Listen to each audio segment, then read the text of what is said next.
Okay, good evening, everyone. Hello to you all. I hope you're a little bit cooler than me, because it is hot here today. It's a wonderful, feels like 100 F outside, which is around 38 C. Hello, Valhalla and Melta. Assume you're using the weird UV resin thing for the group pool. No, I am actually just using Vallejo still water. Water texture, this stuff. There we go. Late, yeah, it's 7 o'clock on my end. For very shallow pools, I don't want to mess with the UV stuff. I have UV stuff I could use, but I don't really want to deal with it. This is a little easier. I don't think we'll be doing that today, because I've got a lot of work to do on... I want to... Basically, that's going to be, honestly, resin pours being what they are, that will be the last thing I do on this entire tile. So I have to do all the pool stuff, and then I also need to do all the dry brushing. Hello, Slurry Dude. It is unseasonably cool where I am. 62F. Nice. I am jealous right now. It's supposed to break, I think, tomorrow or Saturday for us. Okay. Drawn on of the sump. What is your wisdom? Get me the heck out. So I'm not going to do pre-converter for freakiness. Thank you. I'm actually fairly decent at doing...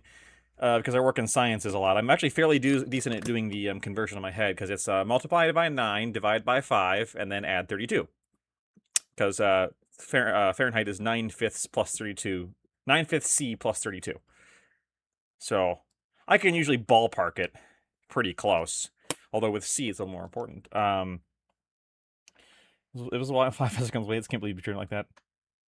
Now say it with me, everyone. Valhalla Melta isn't going to be here for the entire stream. I'm not going to say it. I don't like getting wrong. All right, so what I've got today... I'm not going to put a dreadnought in here, mostly because I don't have room. Because I've got... I think I've shown you guys, because I've got my little bridges here that I'm going to put in here. See, they're going to be like that. They're going to be kind of floating on there, because that'll give some... and like, I could stuff a dreadnought here, but I figure that's best saved for something else. Also, I'd have to ruin a dreadnought, and I don't want to do that.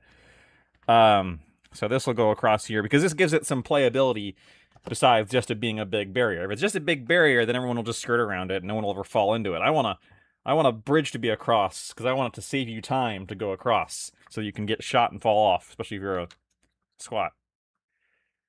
Look, in my defense, I always forget it's only 2 hours. Yeah, I only do 2 hours, because, you know, it is a weeknight. Maybe someday I'll do 3. So what I've got today is, I've got this green already, and it's just a green. But I want to add some extra depth in the middle, and I want to add some, you know, lighter around the edges. But I couldn't get the exact colors I wanted, so we'll make our own. I've got the Pro Acryl 3 of their little artist tubes, kind of.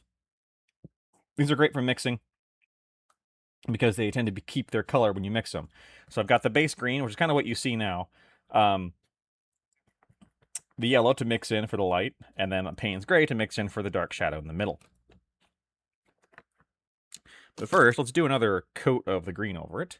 Caught our mob using a barely functioning crane to try and raise a dread from the sump, but he shifts too much and drags the whole crane down too. I did think about putting a crane on here. I didn't quite go for it. I want to make sure I finish this project. And I have a problem sometimes with being over ambitious, which is why another thing I'm not doing with this is I was going to originally kind of have it inverted where the middle would be glowing, and then you know, have like a glowing source in the middle and have some OSL. But if I do that, then I got to paint some OSL, and I don't want to do that, because then I'll never finish this darn thing. And I've got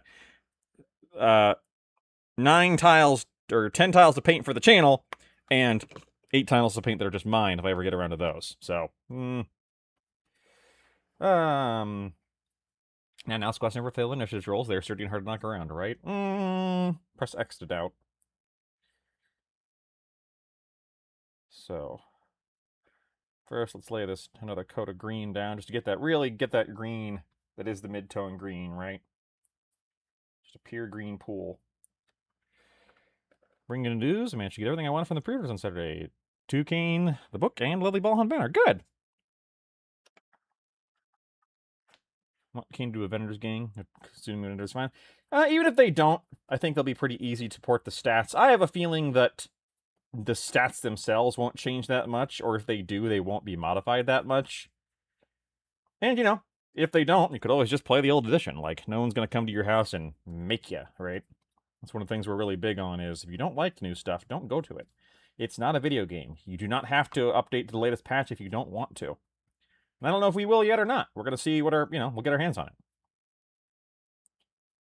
I have a funny feeling it's going to be kind of a much ado about nothing thing where there won't actually be that much change. Oops. Get that in there. Okay. Now, of course, this has brushstrokes the heck out of it, but that's okay, because heavens forbid they remove the intelligence stat. I mean, like, that's one of the things. Like, if they removed that, oh no. Anyway. Like, there are some things that would key off intelligence, and you would need to replace those things. But,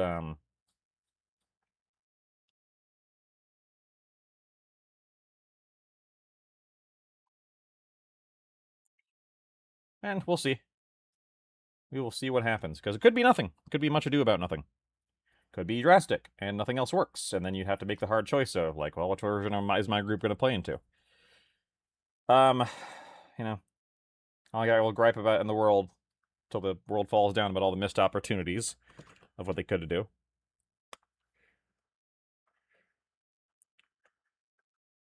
Yeah, now those boxes. Oh, hey, did the fly trap work? Interesting. Did the bot just go just as I went live? And then it get killed? Now, unfortunately, I don't think the fly trap deletes its posts, so someone else will have to do that, which I'll do after the stream. For some reason, yeah, Carlbot, you can set it up to do the fly trap. I guess I can take a look real quick. Let me get this last layer on. Well,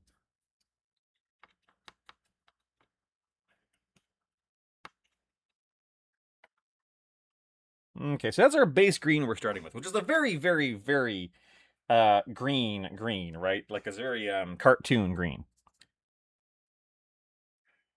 Which is fine. But that's not what we're going to end with. Slime time, baby. Hello, Happy Code Monkey. Oh yeah, those new boxes, Slurry Dude, regardless of the edition change, are fantastic. Let me really quickly pop over here and check the Discord.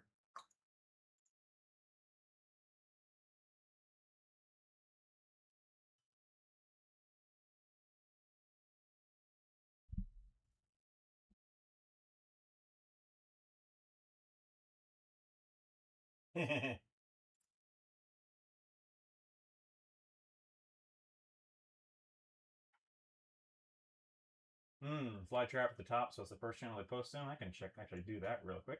Boop, there we go. And if I remove this, I remove a post. Delete message. There we go. Okay. All right. Well, good. Whole Bitcoins by Mr. Beast. Yeah, of course. It's always the Bitcoins. And, yes, slime. And the walls will ooze green slime. Oh, right. They always do that. What the heck is that? That's a piece of something that got caught.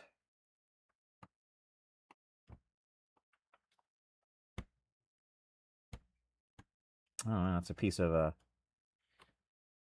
that's a piece of texture. I didn't quite file down. A decadently filled bacon piece. I mean, don't let your dreams be dreams. Let's get that green back in there.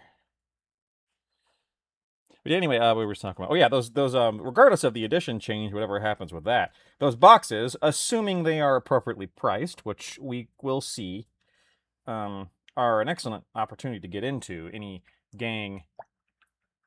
Oh yeah, we all call that it was a bot. Like anytime anybody joins with a account that's 2 days old, but we don't want to just like ban wholesale because, sometimes people are socially awkward, or sometimes people do make accounts to join servers they hadn't joined for. All right, so then we're going to take, I want to get some, how much bacon is reasonable to put between 2 slices of bread? I don't know, how big's your mouth? Get some Payne's Gray, which is, there's no way to get a small amount of that, because I do not need all that Payne's Gray. Don't think that's showing up on camera. There we go. Yeah, there we go. Okay, let me start mixing these together. Get just a little bit of that and draw it out. Probably should get a new palette for this, but too late. Too late. It is too flipping late.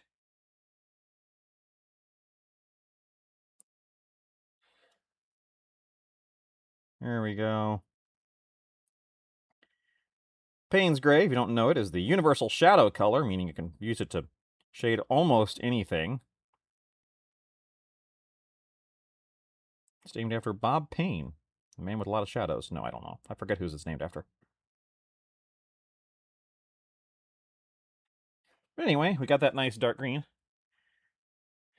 Yeah, in Canada, so box prices are at least... It's not that actually that much better in the United States. That's one of those things where that's only quote-unquote decent in the UK.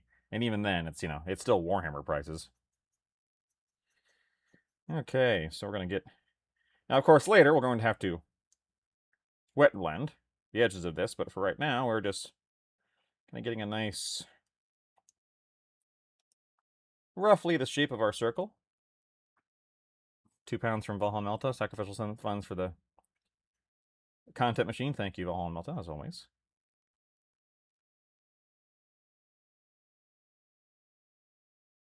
We're almost oil painting with this, honestly.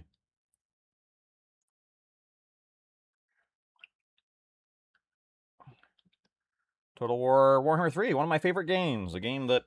Well, Total War Warhammer 1 is actually what got me into Warhammer as a thing. Well, kind of. It was kind of dual purpose. On the digital side, I was playing that, and then on the physical side, I was playing Kill Team.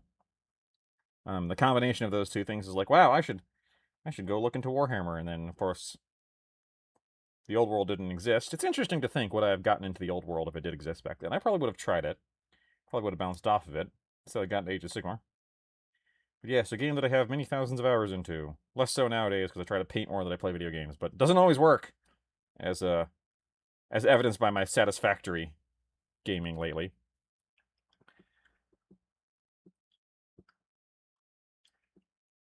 Total War 40K is, yes, that is. I am, of course, interested in that.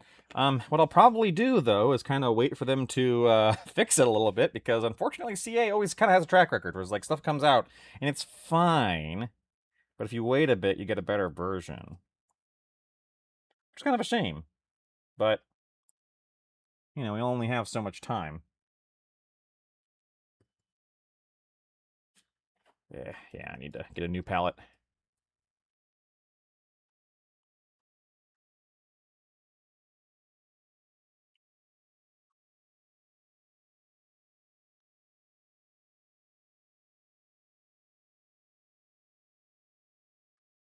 Yep, that's a little too dark. Okay, that's okay. Dawn of War, Dark Crusade got me into it. Yep. I didn't play Dawn of War until after I already knew what 40K was, and it was very good, of course. I gotta do swap a new palette paper for this, because... Also, hello, the Vanguard King. I believe I bought a book, and that was my intro to 40K, something interesting to start with the book. See, is like Paradox, the games need some time to stew before perfection. Yep. Which, I mean, is many game companies, lest we rag too hard on CA, right? Like, a lot of game companies nowadays. All right. That's the smallest amount I could get. Good lord. So much paint. I know it looks black on your end, but it's really like a dark blue. And then I'm going to need more of that, because I'm going to have to draw that in 2 different ways. And then get that in there. And then you there.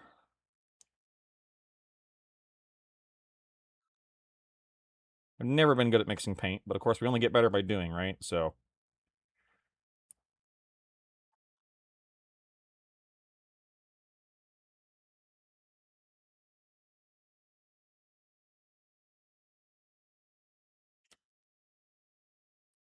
There's like a Dark Angels green. A little more green in there.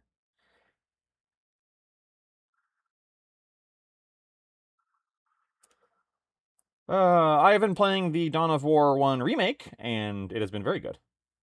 Because I never played Dawn of War 1, I only played Dawn of War 2. And it was, of course, very good. But now with the Dawn of War remake, I can play Dawn of War 1 and have it be basically as we remember it being, not as it actually was. Which is, pretty common for video games, right? Like, nostalgia is a thing. Just get a little water under this. Not get my brush strokes quite as bad.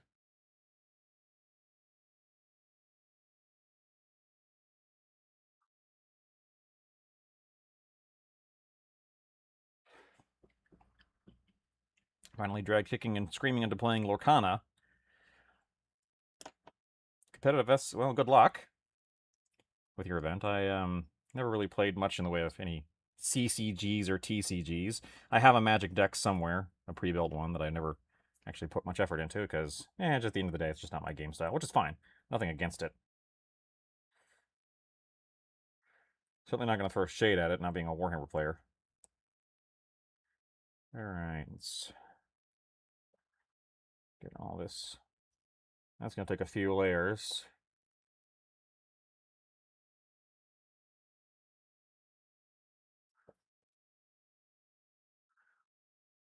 To dry. And then while that's drying,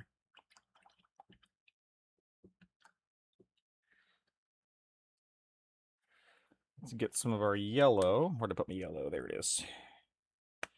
Again, I don't need a lot of this, but it's going to... there we go. Getting better. Let's just take all this green and kind of slurp it in here. Oop. Been a Magic the Gathering judge for about a decade, so it's not a big leap. Yeah, I imagine. I think there are still local Lorcana players. I don't know. I'd have to ask Mitchell. He's the one who actually has to deal with the card players. Ooh, see, this is a nice lime green we've got going here, and I actually kind of like this as our base green a little more because it's a little more gooey.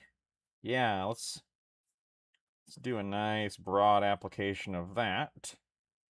Of course, where it comes up against the dark green, we'll have to blend them afterwards, but I find it's easier to blend once we have the two colors established.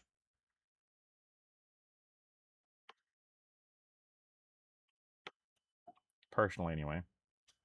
Because then I have a target to blend towards.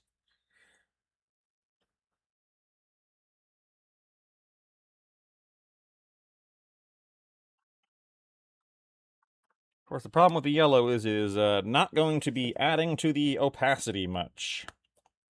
In fact, quite the opposite.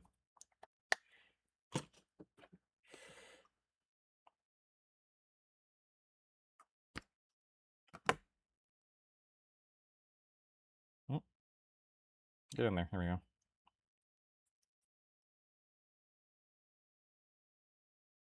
Just mix up a whole bunch of this, because we're going to need it all. I should get my wet palette for this, but oh well.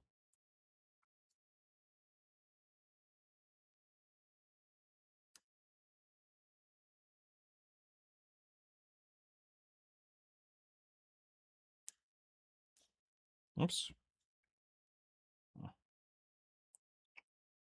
Absolutely insane. No, I don't keep track of WTC or tournament anything, honestly.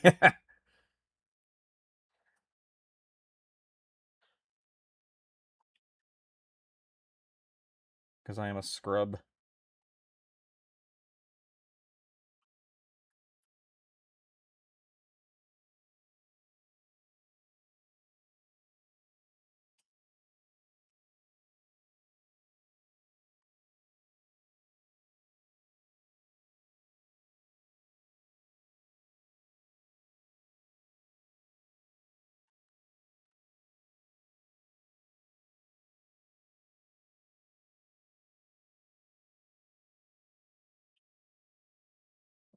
Okay.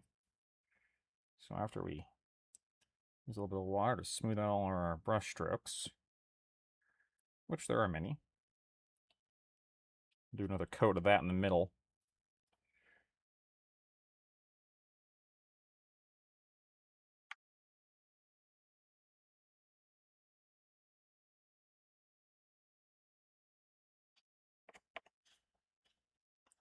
I should be careful not to goop these up too much because I'll ruin their detail.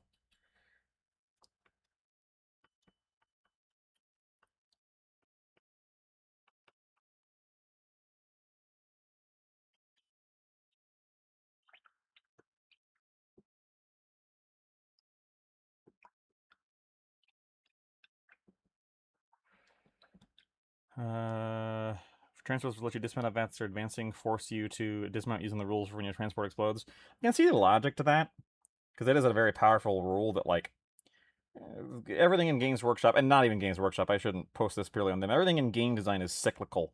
right? Like, it's ideas that we abandoned for pretty good reasons tend to come back as new things when we want to make sales. And then you go, oh, right, that's why we stopped doing that. You know, I give it this edition or maybe another edition, we'll have soup again. For those of you unfamiliar, soup is when you have a bunch of different factions from, you know, that don't normally go together, going together.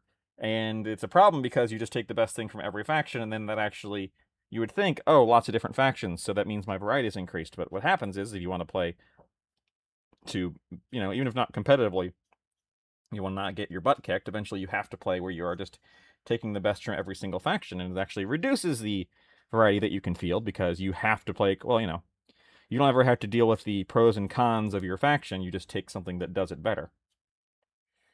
Which isn't very fun in a faction-based game. Which is what Warhammer is really all about, is like different, you know, we've all got our toy soldiers and they're all supposed to be doing different things, not all doing the same thing. In my opinion, anyway. Oops. Please don't give us soup again. Right. Yeah, everyone runs 3-2 guardsmen because...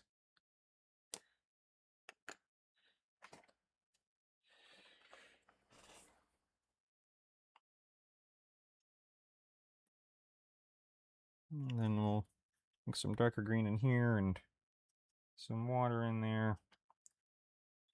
Yeah, this is kind of turning out to be a bit of a disaster of a plan, which is fine. I can always redo it. That's the nice thing about paint, right?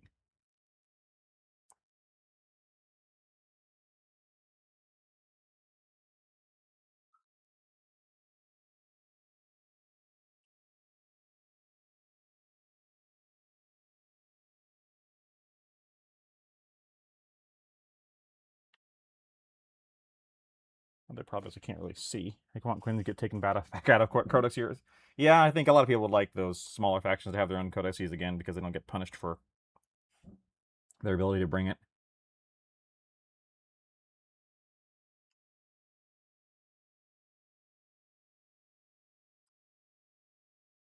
Yep, there we go.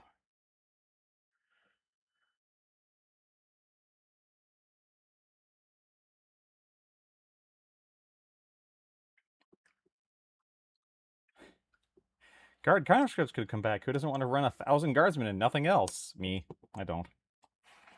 So I'm really liking the green we've got all around. I'm happy with that. Not happy with my green in the middle. Might have to actually cheat a little and use a pre-bottled green. Well, I probably should let it dry, because again, I'm ripping up my own paint. So we're waiting for that to happen. And put you aside so it actually dries. And of course, nothing in here is drying like it should, because it is hot as heck. And humid as heck, I think, is probably the bigger issue.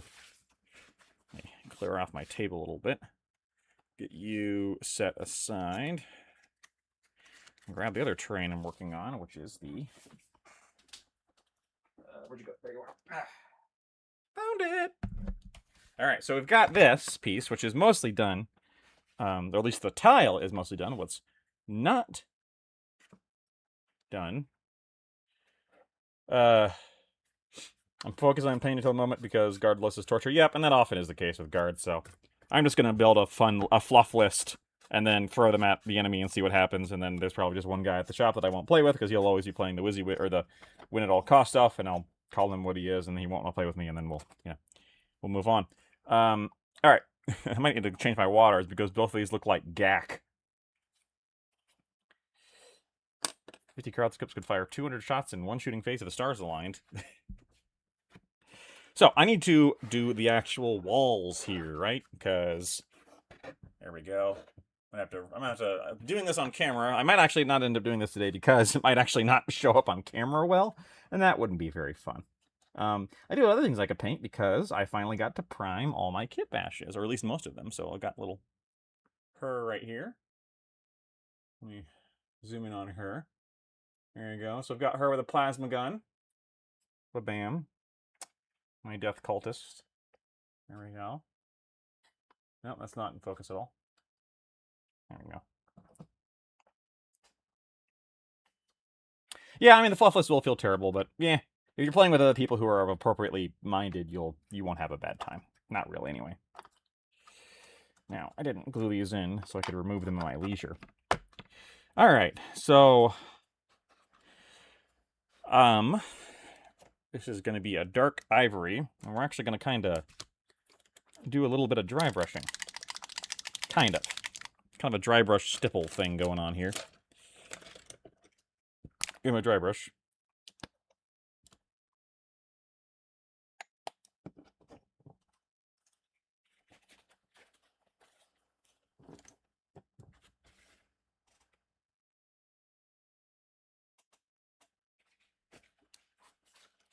Okay. So instead of like painting on solidly all this ivory color, what I'm gonna do basically, let me see if I might have to get the camera focused in a way where this makes sense to you guys. There we go. So what I'm gonna do basically is just kind of stab it in there, because everything's getting enamel washed at the end of it, and I don't need to hit all the inside edges, right? And everything else is trim. So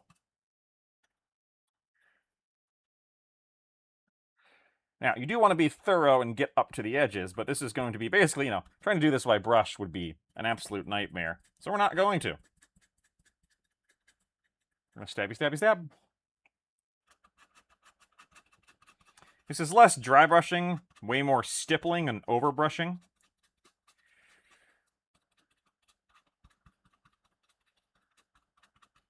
And of course, it would have been way easier if I hadn't glued these on here before I painted them, but I did, so. Too damn bad. Quote the guy from Holes. Ugh. All of my guardsmen are metal. Nice. I've got a few metal guardsmen. I've got a squad of Steel Legionnaires, of course, the originals. Most of my Steel Legionnaires are just converted Cadians, though.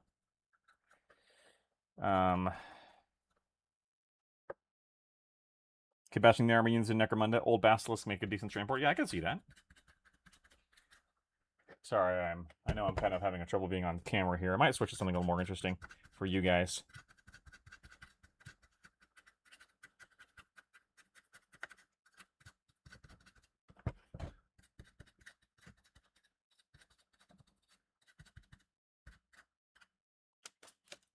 I just wanted to get this part done, dang it.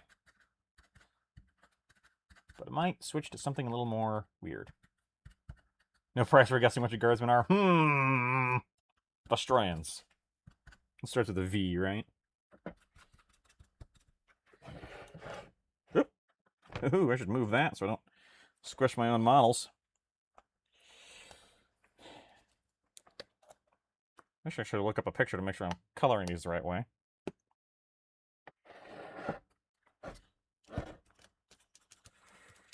I think this is one of the first dry brush I bought back when I was, I'm gonna zoom out a little bit. That would help. There we go. Although now it's horribly out of focus. There we go.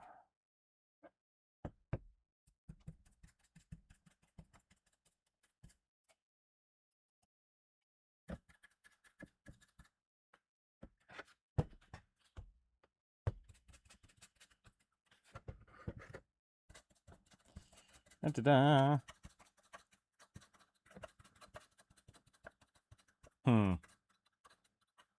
Yeah, this ain't looking great on camera. It's looking great in real life, but that doesn't help you guys. Yeah. Alright, I think I'm going to finish this one real quick, and I'll swap to something a little more interesting visually. It is a stream, after all. I can do that on my own time. It's also kind of being a real pain in the butt to do this on camera and keep it on camera. But, a great example of how you can do walls like this, and you don't have to, now, you will have, sooner or later you have to pay the piper, and you have to do all this trim, but you're going to have to do that cleanly anyway. You could do the Thousand Sun thing where you actually do the trim first and then paint these inside. I hate doing that personally.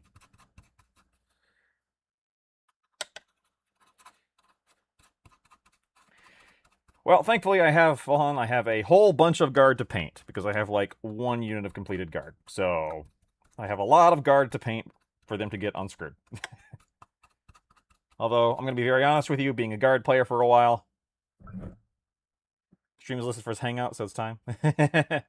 Yeah, so we actually just finished yesterday filming the video series on how to do the tiles like this. So you'll get to see that, how we do that from start to finish. Spoiler, it's very easy and very fun, in my opinion. Kind of becoming the de facto terrain guy on the channel. Kevin and Cody are both better painters than I. Mitchell's also a good painter, although he would say he does not like painting. But Kevin and Cody also don't particularly love doing terrain. They do it, especially Kevin, because it's like, you know, he really likes the result. But I love terrain. I actually like doing this. So it's kind of falling to me to do these for the channel, which I am the opposite of sad about. I'm like, all right, cool. I love this crap.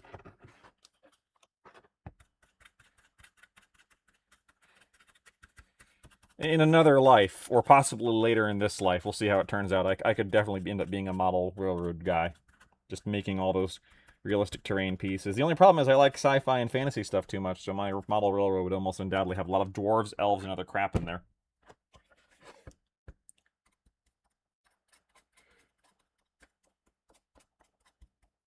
The slime is really still not dry over there, which is kind of annoying. I wonder if these artist acrylics don't dry as quickly to make them easier to work with. I hate painting, putting stuff together, super relaxing though. Yeah, I kind of have the same feeling about building, although it depends. I build a lot and then I just get really sick of it all at once. Any late night peeks behind the curtain on what videos might be in the pipeline? For Necromunda, we are doing a big video on this kind of stuff, terrain. I won't say exactly what, but it's not much of a spoiler. And then lots of 40K stuff, because that's just honestly what we're into right now. Less so me, although even I will be getting into that. But other Necromunda stuff we're doing is we're going to do a tier list for like the racing stuff, because that's just fun to look at all the racing stuff. It's kind of a hard limbo, because a lot of folks want to like completely ignore that there's a new edition, and will say mean things if we even acknowledge there's a new edition. And other people will be annoyed if we don't do new edition stuff, or if we do stuff. So it's always a kind of in a weird limbo. We're just going to keep on trucking with what we do, and when new edition comes out, we'll cover that too. The guy I play with most hates that most of my paints is 3 primer. And, like, you know, you gotta paint, you gotta have fun with a hobby, so. Okay, so what I'm gonna do instead, I'm gonna be right back. Racing tier list is fun. Thank you. Gonna grab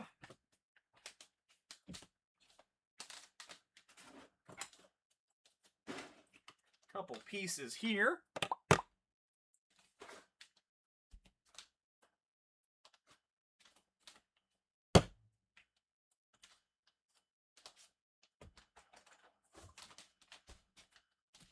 And what we're actually going to do is exactly the same thing that I was doing, just with pieces that more easily fit on camera. I'm also going to zoom in a little bit more. And then focus. Focus. There we go. Okay. So, these are from the Vexed Village, which is a STL set series available in my mini factory. It's from Jolly Lark. I think you can also buy them physically somewhere. I don't know much about that. What I know is I love these things. They're 3D printed. They go together very well, although some of these messed up a little bit. I'm going to have to hide those. But I'll hide those with some grime later. Here's a nice little building. Look at that. It's so adorable. They're very off-kilter. One of my other favorite games that I've not talked a lot about on the channel, but it's one of my favorite games of all time, is Turnip 28.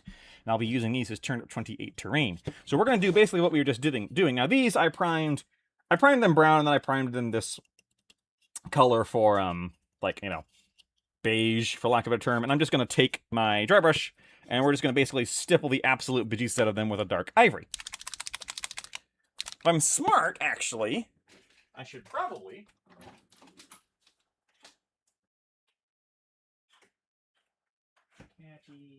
toasted marshmallow, antique parchment. Okay, well, I was checking my craft paints to see if I had anything in the right color for craft paints to save some money, and I think I do. Yeah, I've got this warm buff. That's me on the beach. No, it's not. I am warm on the beach, but I'm not buff. I have what you can very kindly call farmer's physique. I'm not out of shape, but I'm not in shape either. All right, and this might not be what we want. Maybe. Again, so basically what we're just going to do is just overbrush the heck out of this. And we want it to be just a little not perfect, right? Like, texture, because this is, now, I will say the sculptor did a wonderful job of inputting texture onto this in a way that a lot of printed terrain does not have. But texture is great for terrain. It's not great for your minis, but texture is fantastic for terrain. So we are going to over dry brush and stipple the heck out of this, mostly just to add some extra texture. And we're not going to go into the windows and stuff because that will add some nice shading. This is going to completely ruin this brush, which is fine. We are working towards a, we are going to do a, at least, it's weird to call it a second edition send-off campaign because we don't know if we're actually going to be transitioning to the new edition of Necromunda because we haven't seen it yet. And I'm not making any promises about what we will or will not do because we don't know what it is. They could make it terrible and not fun, and we're not going to play something we don't want to play just for the heck of the views, right? I don't think that's what this channel's good at. So we don't know if it's going to be our last campaign of this edition, but we are going to do a campaign diary and play video series of... I believe it is going to be Secundus. I'm 98% certain. We got to make sure everyone's on board. We got to see who wants to play and who's got time to play. So that doesn't actually change that much. In fact, I might... how about you? How about you? Are you a little too bright? You might be a little too bright. I'm going to check real quick. Ooh, that's very bright. On the other hand, very bright means you can knock it down.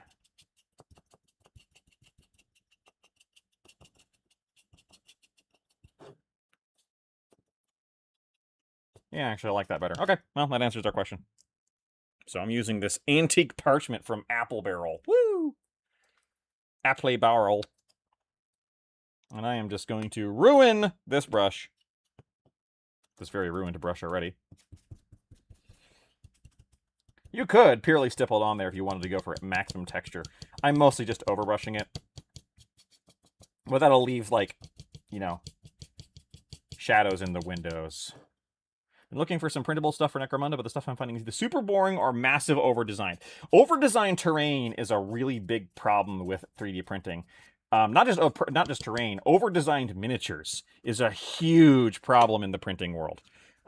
So many people go, oh, I can put detail on it, and therefore I must. And you really don't need to. A lot of my favorite 3D prints are simple. And terrain suffers from the same problem. I will admit that I don't have a lot of knowledge of 3D printed Necromunda-specific terrain, just because I had such a well before I got there of, like, Mechanicus stuff. But I know it's out there. But I saw, like, I got one, a Kickstarter notification for, I won't say who because I'm about to rag on them. But, like, it was basically Necromunda terrain. Like, it was basically Sector Mechanicus stuff. And I was like, ooh, okay. And then I saw that it was resin only because of how detailed it was. And so I was like, I'm not printing resin terrain. Resin terrain is A, giant pain in the butt, and B, I'm pretty sure after all said and done, you're not saving that much money over Games Workshop. GW, yeah, GW also has that problem. So my favorite GW sculpts are not the super over-detailed one. They're the simple ones. It's one of the reasons I like Necromunda.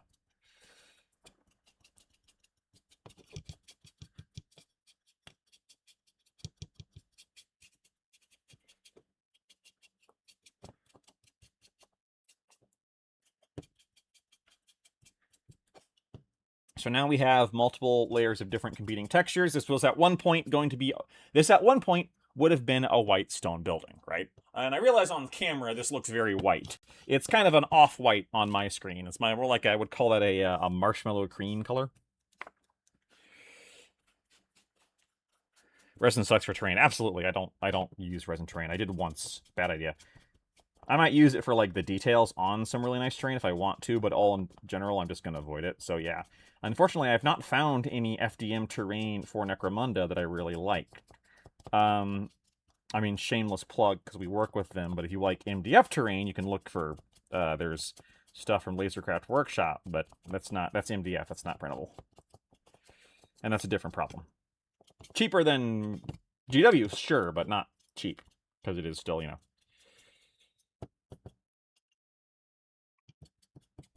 And I should say, I know they sell printable terrain, but they don't sell the files for printable terrain, which is, if you have a printer, probably what you want. I know it's what I want. I don't buy 3D printed terrain because I can print it.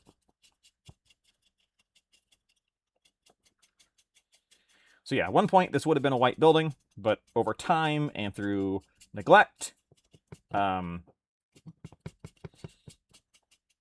it's aged and it's gotten worn, so now it's got like a worn stone building.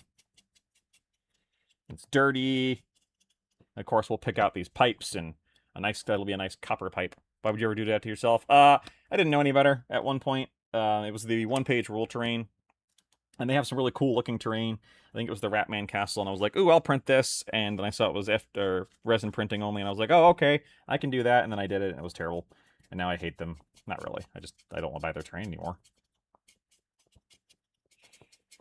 What's the pitch for turnip anyway? The pitch for turnip is, at some point during the Napoleonic era, a malevolent root vegetable took over the entire planet and basically subsumed all life on Earth. It is now several thousand years after the fall of Napoleon. Life has not moved on in any appreciable way because it is completely stagnated, so everyone's still got muskets and crap. Sorry, I just realized I'm trying to find my paper towel.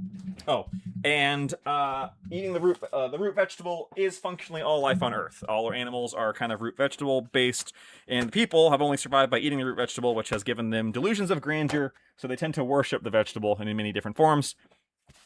And it is, I believe the tagline is you will laugh and cheer as deranged peasants kick each other to death in the mud. Which, as fans of Necromunda, that should sound somewhat familiar to you. Because that's what we love about Necromunda, right? Is hobos beating each other to death with little or garbage. Turnip 28 is a lot more like that. It is an army game, but you only have, like, I think at most 6 or 7 units on the board. It's a game about managing failure, because nobody in the Turnip 28 universe is good at anything. They all suck. It is a beautiful nonsense is absolutely the way to describe it. But like, you don't have an accuracy rating, you have an inaccuracy rating. And the best units in the game hit on force. Your basic unit, your fodder, hits on 6s. Like, it is a game that is less about getting outright kills and more that, like, when you fight somebody in a combat, whether that be at range or at melee, when you lose, you run away, and managing the movement of players or units as they lose or win and move forward or run away is what the game is. And it's very delightfully silly, very madcap, kind of a little Monty Python-esque. Yeah. I love it. It is a very chill experience. Like, it's not a game I would ever try to play competitively because, good lord, that sounds like an absolute nightmare. It is fairly well balanced, though. But yeah, it is an absolutely silly game, and I love it. They do have official STL files, but it is also a game where you're supposed to take Napoleonic plastics, which are very inexpensive, and just kit bash them and grind them to all hell. You're supposed to grind them and ruin them and just wreck them and make them all grimy and icky and gross, and that's what you're supposed to play with. Which you can buy the STLs in print, and they are delightful STLs, but the soul of the game. OPR's new Space Age Ratmen look really good. Oh, I didn't realize they came out with Space Age Ratmen. I'll have to look with that. I do love their Ratmen. I love the Red Wall inspiration. OPR is interesting. I have a very interesting relationship because some of their minis are some of my favorite printed minis out there. In fact, I have right here. Where are you, little dude? Go.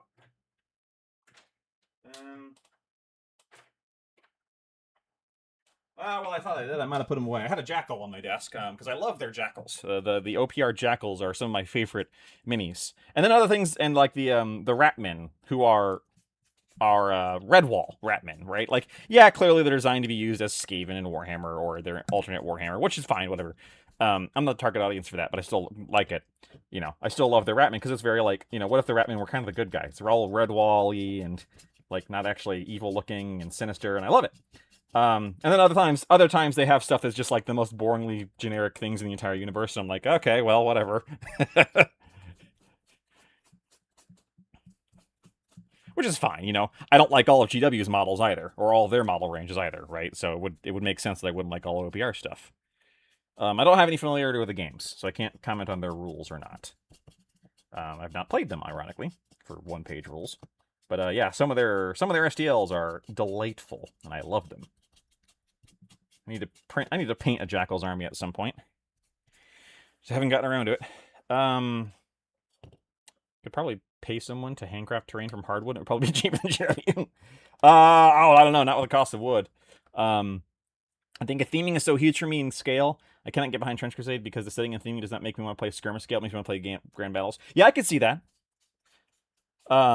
Yeah, where the scale has to match the theming. I can understand that. Yeah.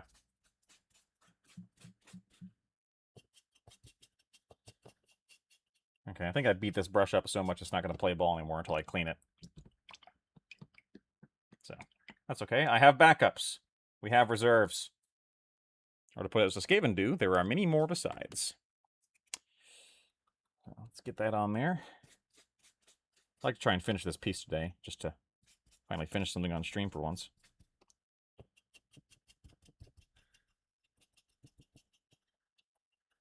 Of course, this one's going to take a while because this is the wall that is just a big open.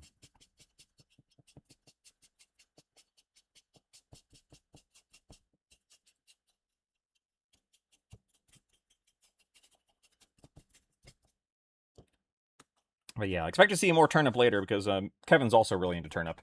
We just haven't, haven't broken the seal on filming it. But they did a test. Did the battle report for 40K go live that Kevin and Mitchell did? I don't know. I know they filmed it and they said it went really well. And if it did go really well and the result is really well, that will be the go signal for us finally doing more battle reports for Necromunda and everything else.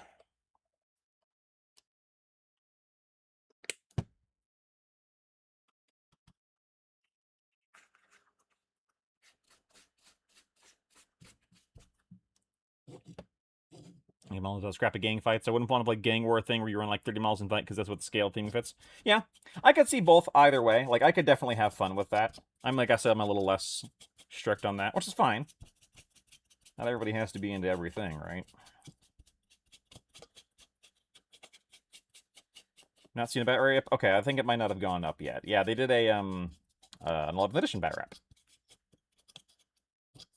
So Cody might still be editing that because, it takes a long time to edit. It is a solo stream tonight. It's not normally on Thursdays, but everyone else is busy. Probably because it is the Saturday is the 4th of July here in the United States, which is where we all patriotically blow our fingers off with fireworks, you see. So, yeah. After consuming far too much beer and hot dogs and hamburgers. I hate fireworks.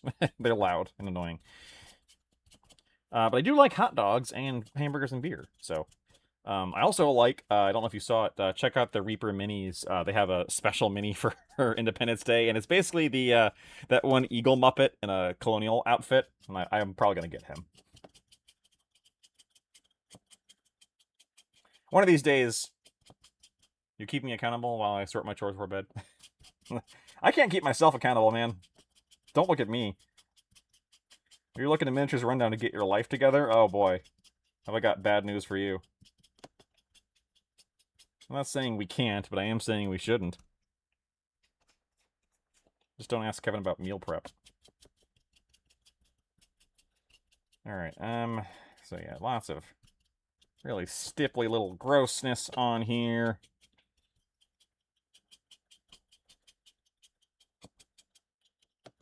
I'm probably being more thorough than I need to be in here, honestly. Which is fine. Probably should make sure I don't set my fingers there, though.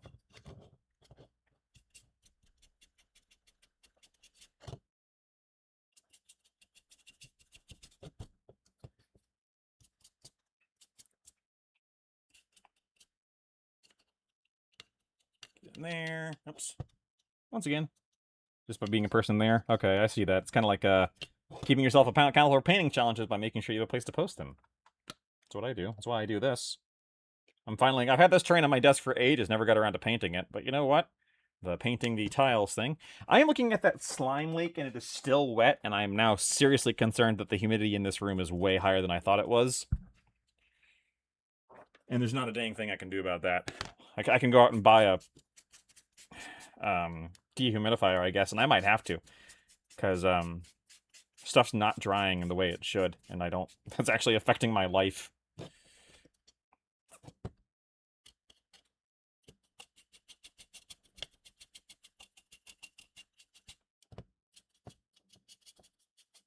Of course, we will do the tile, or the door, in a different color. But we're going to use contrast paints! So I'm going to slap it all on there anyway. We're also going to do the roof in contrast paints.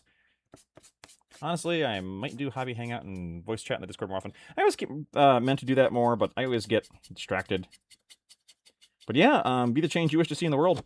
Start doing it, and you know, I think as Kevin said in his video on his video on starting your gaming group and running a gaming group, it, you know, had a lot of life lessons, but all of them were kind of applicable to anything you want to start. You have to kind of be prepared for no one to show up with the first few. And don't get discouraged. You just keep doing it. And eventually, when people know that it's consistent and will always be there, they'll show up. And not everyone will show up all the time. And you can't ask them to, because we're all adults with jobs and lives. I guess I don't technically know if all of you out there are adults, but I hope you are listening to this channel. Not that there's anything particularly adult on here, but I keep it PG-13 for a reason. And there are younger people into Warhammer. Shouldn't count them out. Ham warmer. K47 battle reports. Yes, I've got some Conflict 47 stuff. I need to play it. I've got some... I got the starter set, basically. And I would probably play Germans, just because they're the weird tech stuff is where I like. But I'm more the weird tech side of things, less the body horror side of things.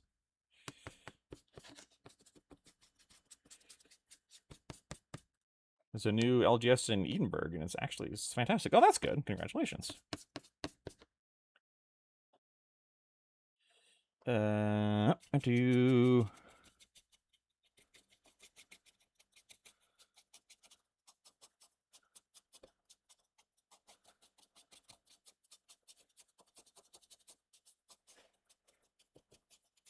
Now, of course, the trouble with dry brushing or over brushing with FDM printed terrain is you can end up, if you're not careful, just catching all the FDM lines, right? Which we're avoiding here by the fact that I printed this on a 0.2 nozzle. And there's not a lot of lines to catch. And the sculpting does a huge amount to hide it. So bless Jellylark for that, because they did a really good job of that.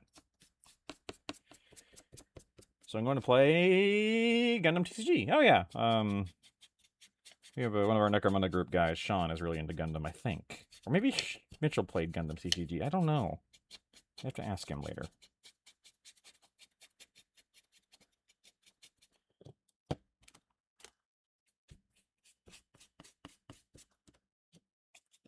Okay.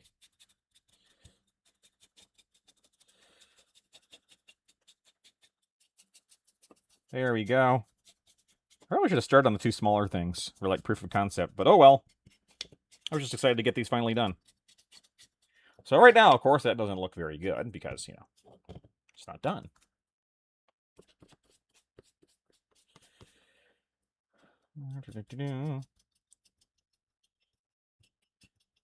Probably could use another layer on there. Probably could have used a bigger brush. Honestly.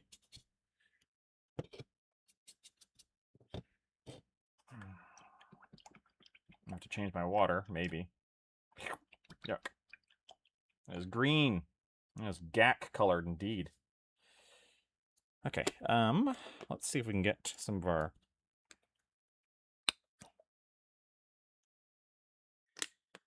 actual dry brush here and just stipple on some. The problem with this craft paint, and the one downside, the reason I might not use it for all of this, is that it is very transparent. And you can tell. Like, people don't talk about that enough when it's like, oh, you use craft paints for terrain. It's like, that is true, and you can save yourself money. But if it's a really transparent piece of craft paint, you're going to end up putting a lot more layers on than if you just used a you know, I'm not saying you should go out and use Games Workshop, but there's other more affordable minis paints that are a little bit better.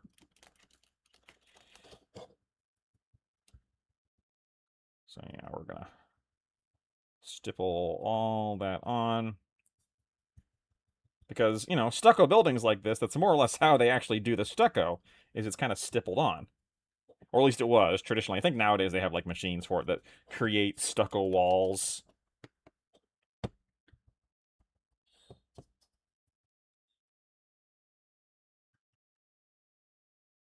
There we go. So now, see, we're gonna stipple the heck out of this. Whoops, that was way too much. Oh well. It's a metaphor. There we go. Just... Now, of course, we'll need to let that dry before I put any washes on it. Which, you know, might be 24, 48, 36 hours at this point. Because of all the flipping wetness in this room. Good lord, I don't even want to check my humidor. 10 rashers of bacon for my sandwich. That's a lot of bacon. I tend to use bacon as a accoutrement, not a main dish thing. But that's a me thing. Oh, of course, it's, you know, 2 days before the 4th of July, so there's already people launching fireworks over there.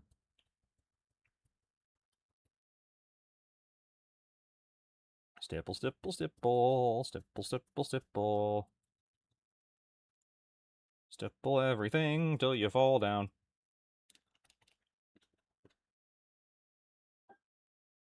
Put some texture on your terrain. It's fun. 'Cause you can. Alright, now the pipe we don't have to worry about because the pipe is going to be metallic. Maybe we'll do that next. Oh, no, I should do the roof next.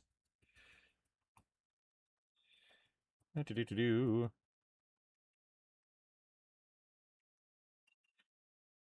So I only had 2 slices of bread. It would have been 5 in each. I see, I see. Sounds like you need to get more bread.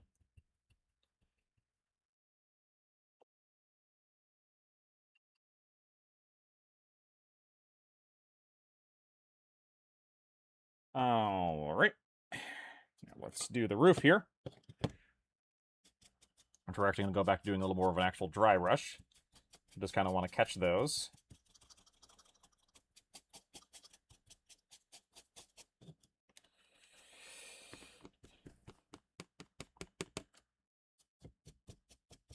Look at that. Alright, so right now, it's boring. Normally I would say, well, you could stop here, but I don't think you could stop here on this. That would be pretty boring. But we're going to wait for that to dry, and while I'm waiting for that to dry, we're going to do the other ones over here. Because I put way too much of this paint on my palette here, so let's go ahead and... We're just going to skip right to stippling.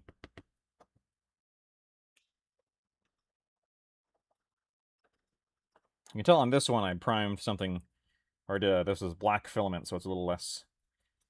The primer didn't quite cover. Get that out of the way.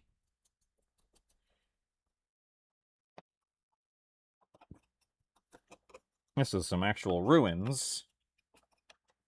The STL set, well, I got the Kickstarter version because I backed it, and I got everything.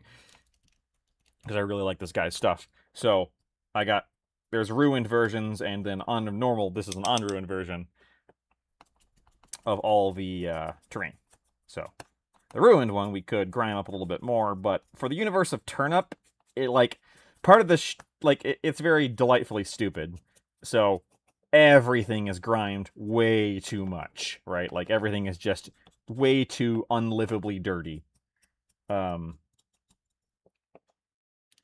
everything, even the buildings that are intact, there's not going to be a lot of difference between those. I could also use these for this Quar's War. Which, if you've never heard of Quar, you should look it up, because Quar are also delightful. They're little anteater guys. They're little guys, and they'd really just rather not be fighting a war, but they kind of have to, so... They've always been fighting wars.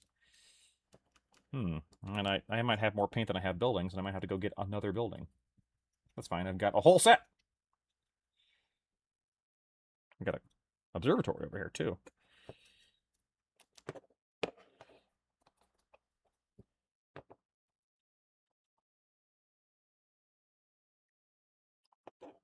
So there we go. So now we've kind of put in a bunch of variation on these buildings without even putting a wash down yet. And for these, if all you want to do is pick out the wood and then do nothing else, you probably could. I'm going to do more because I'm a sucker for my enamel washes. And I love them so. Yes, I do. Yeah, I wonder what this was. Oh, well. It's ruined now.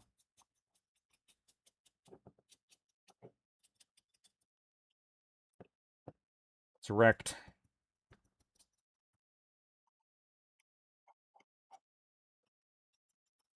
After the stream today, what I'm going to be doing is actually cleaning off my desk and getting my airbrush booth back in operation, because I've got a lot of Cadians to... Well, not just Cadians, a lot of guardsmen to airbrush, and a lot of guardsmen to paint, and I am not doing that all by hand. Because, screw it.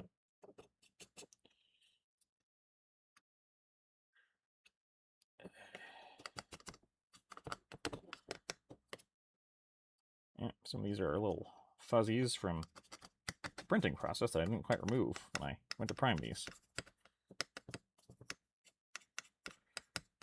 I should say I'm painted the guardsmen by hand, but I'm going to be putting down the base coats with airbrush, because it's just a lot of, you know, repetitively putting down base coats would not be how I keep my steam on that army.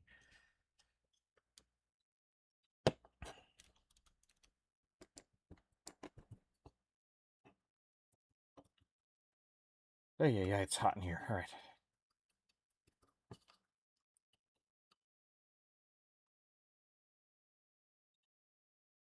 Do.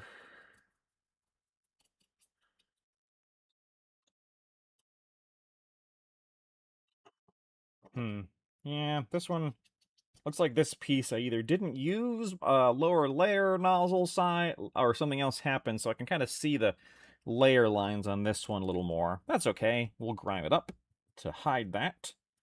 But it does mean I'm going to have to keep that in mind. This is not a primo piece. This is a, you know, put at the back of the line kind of piece, right?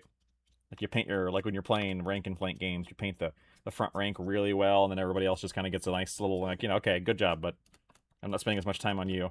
Because you pull from the back rank, so you want your front rank to actually look really good, and everyone else just kind of gets what they get. I think this building is this building ruined. Yeah, it is. Okay.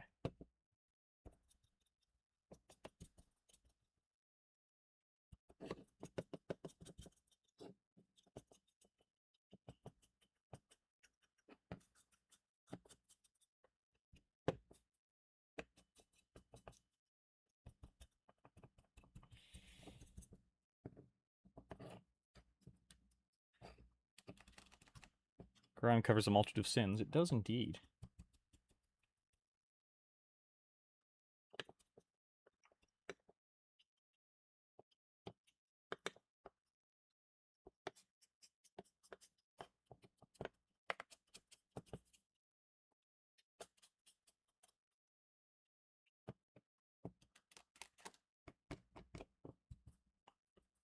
Now it's going to be exciting to work with these for a turnip-based, is that it's, whereas Necromunda is much more about the industrial grime, the rust, the soot, the, you know, that stuff. Turnip is all about the muck, all about the organic grime, so lots of greens and browns. Still rust on the weapons, of course, but less the focus than Necromunda, where it's like, you know, the entire point.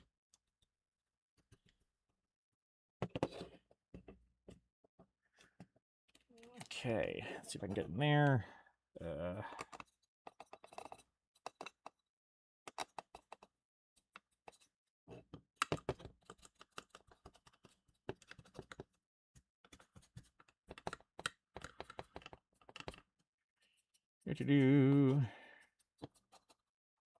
I have to refocus here.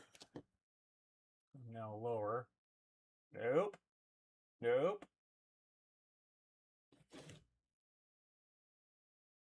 There we go. Okay.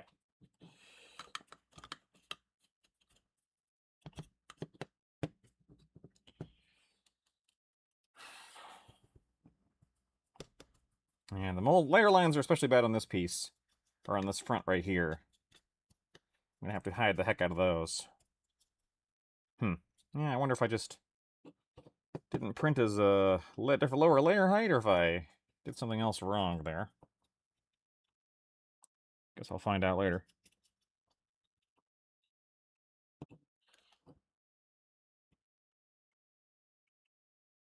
There we go, really slop that on.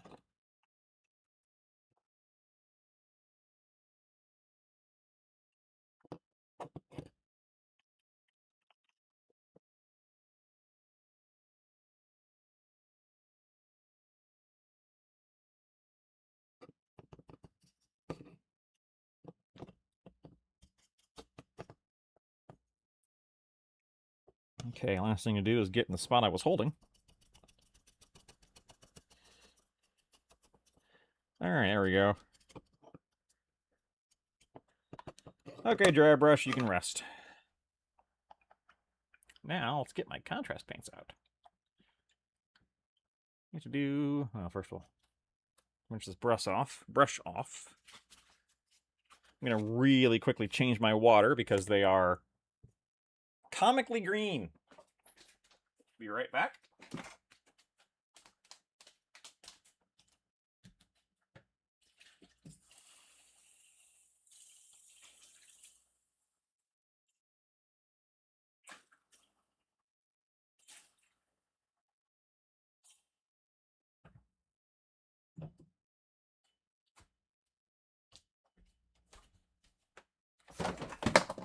Uh-oh.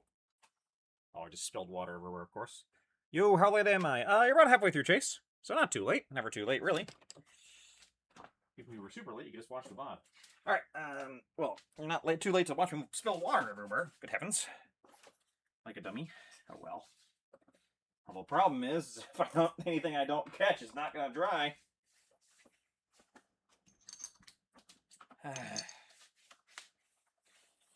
Not great for my any molding issues, which I thankfully don't have yet, knock on wood, but I'd rather not start, if you know what I mean. All right. So, let's get my contrast paints. I'm thinking a nice blue.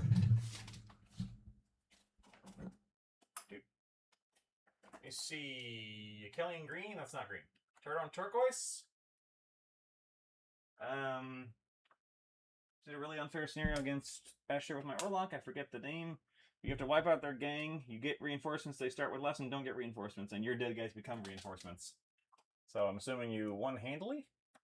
Shades purple, Griftarter gray, Leviathan blue. What kind of blue do I want? Celestial blue? I have a lot of blues. Pulsar blue. Kellyan green is not a green at all. It's actually a blue. It lies.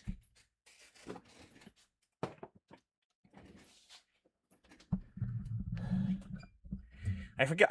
That sounds familiar, Chase. Although I cannot remember exactly which one it is. I think Leviathan's what time to vortex downshift. I have no idea if this picks up on microphone. I think someone once said it did. All right. I need to get a drink. It is hot. Yeah, we've got a couple more days before ours breaks. Hold on.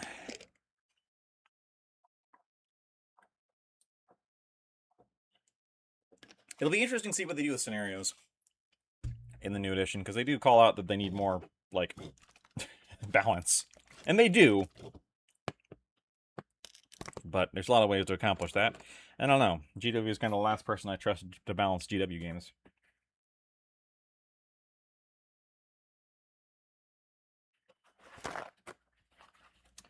Okay, so we've got here now my big brush. And now we're going to do the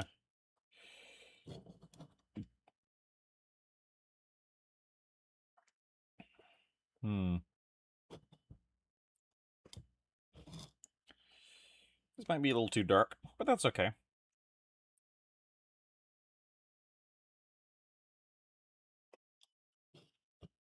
I could water it down, but too late. I've already started putting it on the model. I'm going to do the paneling here. Be careful not to get on the actual wood. Although I can go over it, that's why I'm doing this now. Oh, and deleting spam messages, you missed landing zone channel? Oh. I'll get there when I'm done here.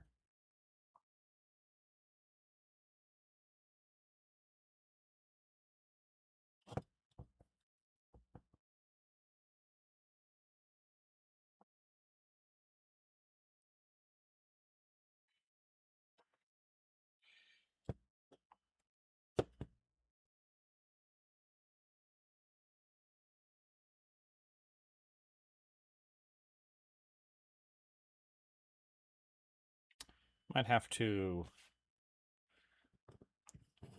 come back and do this part with a smaller brush.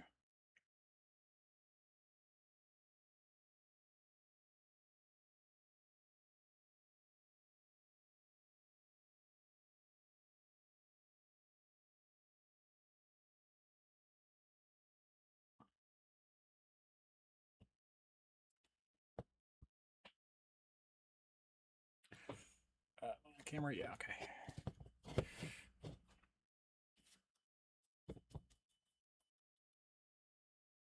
It is. Problem with FDM prints like this is it is very greedily drinking up all this contrast, so it's not doing a... There we go. Slurp, slurp, slurp.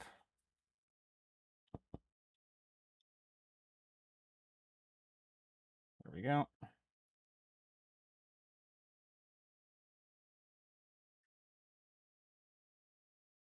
Yeah, a little darker than I wanted this to be, but that's okay. That's why I got a bunch of different blues.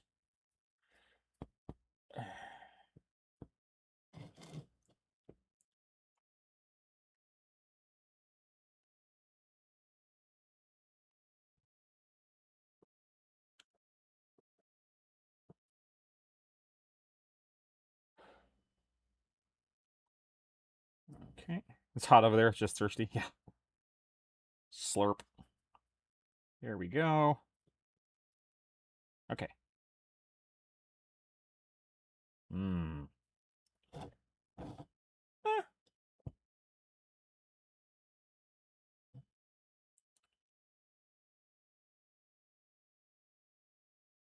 course, the hard part is you don't want any to be left completely the white color underneath, because that will show up. So, like right here, like, yeah, we gotta do all this now. Because that will show up and it will look bad. There's a big downside to contrast paints. If you miss anything, it's kind of like a big beacon of whoops, which is fine. I'm gonna swap to a better brush. This one's a little too comically large. Let's go to something slightly less comically large. There we go. Woo-hoo! I should probably put this in my 3D printed don't flippy over your contrast paint holder. As Lord knows, I've been known to be a klutz.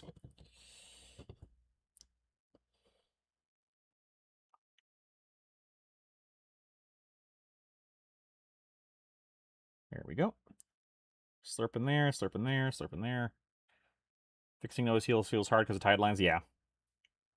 Yep, and contrast paints are a very good tool in the toolbox, but I don't like them as like a one-all, do-all type thing, which is fine.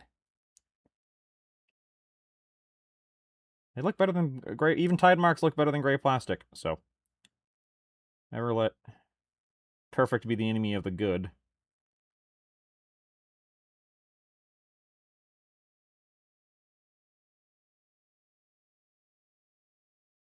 And all that.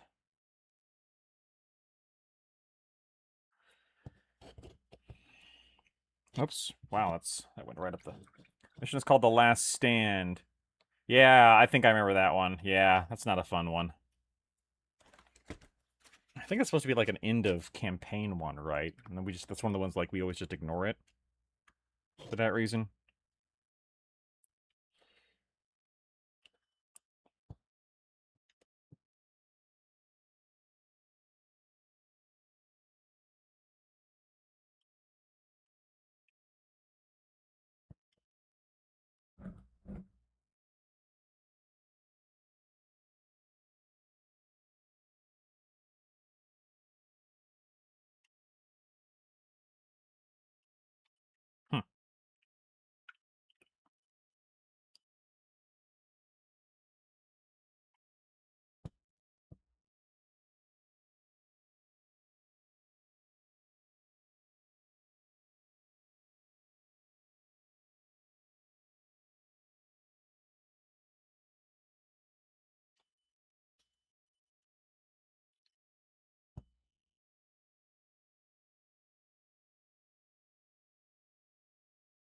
Oh, you can see right here I got too much water in my brush there and changed the entire paradigm of the blue. I actually don't know if when I put the enamel wash down, if I'm going to be putting it over this roof or not. Hadn't actually quite decided that yet.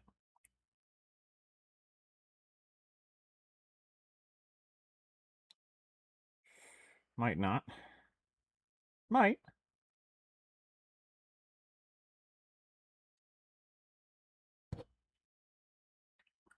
During a skirmish escalation until everyone... Yeah, that makes a lot of sense.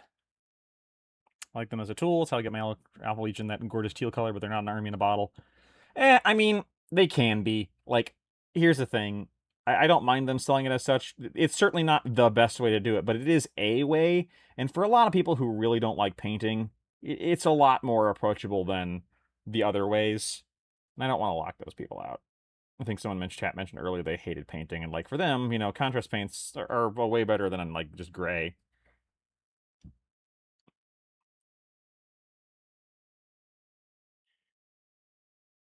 And I think they do tend to look a little bit better than just putting on a base coat. At least at a distance. And that's kind of all you need for, tabletop distance. And like right here, if you look closely, you can tell these are contrast paints because of the tide marks and stuff like that. And that's fine. Because this is all going to get grimed and washed and all that stuff anyway. Let's...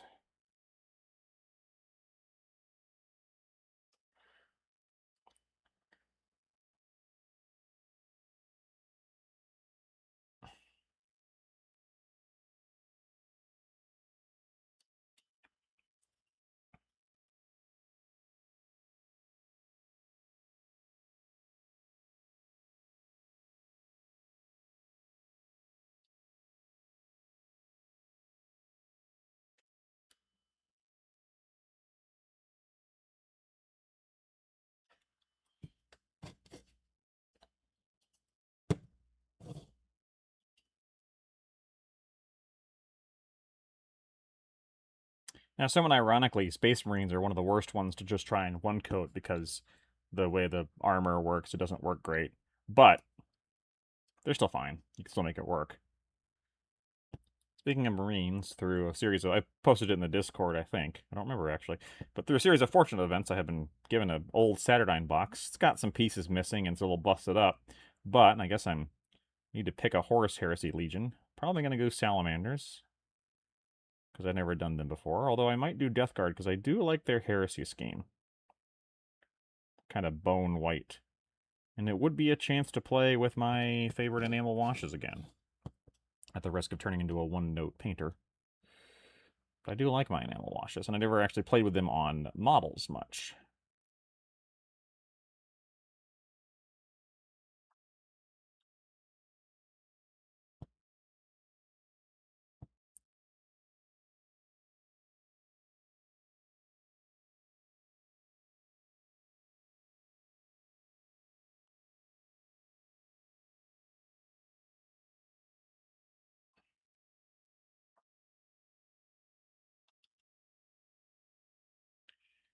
Okay, there we go.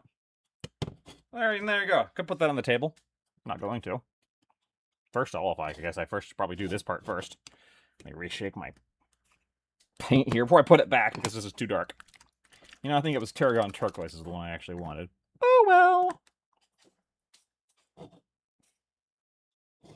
Now, must be careful here. This one's a little more tricky. It's right up against the wall, and I could fix it, but I don't want to.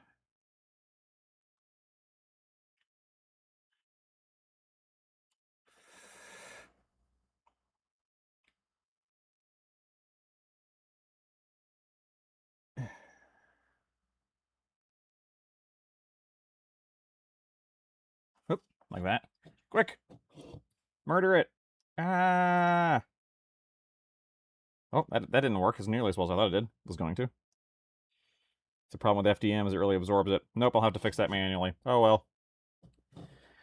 Red slate roofing. I'm going to do one in red. Yep, that kind of Tuscan vibe of like a red slate. Oh yeah, it'll be a very rainbowy village of every color under the sun.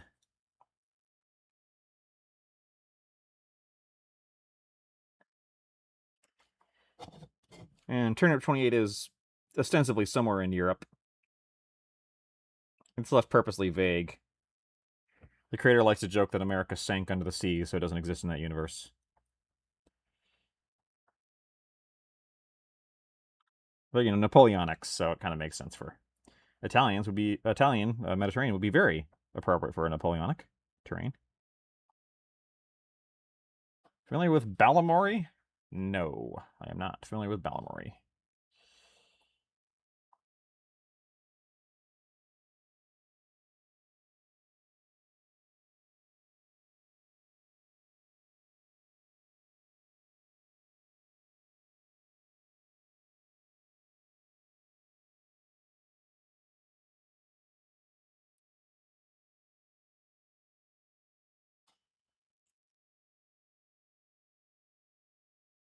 Okay.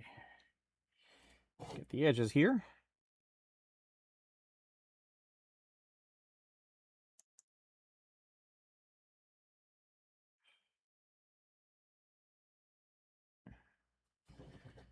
And get underneath there with the excess, because that's going to drip.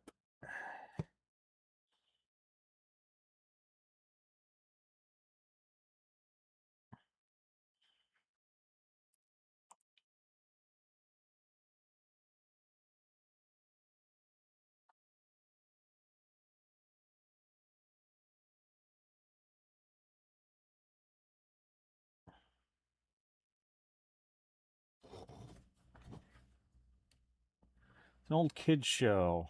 Someone's caught close down of Tobermy. Huh, painting house they appear there. Interesting. Well, you can welcome to put them in the chat or in the Discord, and I can take a look at them. But yeah, I'm completely unfamiliar with that.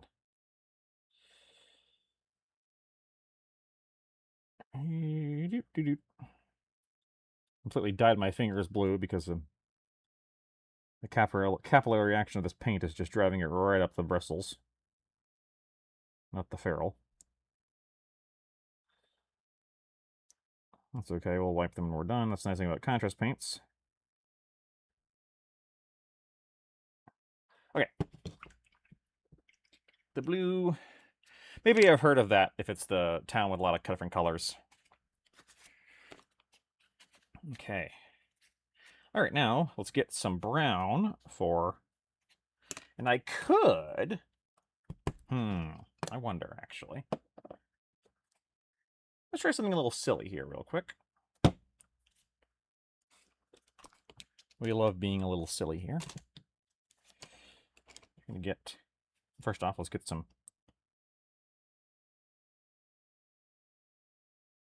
here we go, feather that out, make it nice and not too splotchy. And let's go ahead and paint this in ivory. You could try using the Army Painter Speed Paint, which I know or the metallics, which I've never really used. I know you're supposed to put them kind of over a lighter color to make them work well. So let's paint this smokestack in a complete ivory. And then we'll slap a speed paint metallic on it and see what happens. We'll see if it looks good. Oops, got a little too much on the roof there. That's okay.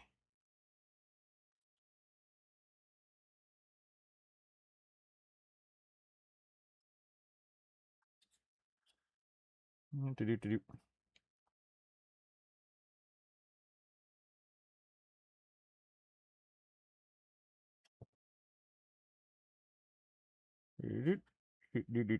Okay. Image in the streams channel. Thank you. I will check it when we are done here.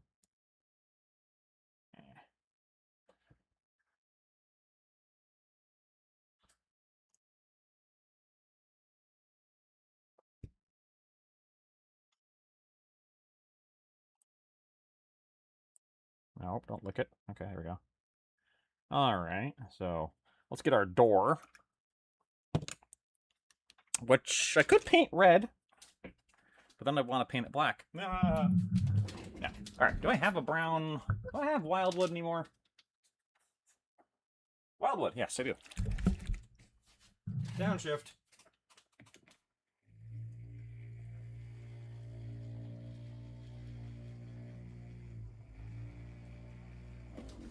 All right. Yeah. That one is tough on Escher attacking Helots. Pretty little beatdown. Yeah. Okay, now does Wildwood did as good? This I've been a long time since I used Wildwood. Oh, there we go. Avoid the doorknob. So we'll paint that later.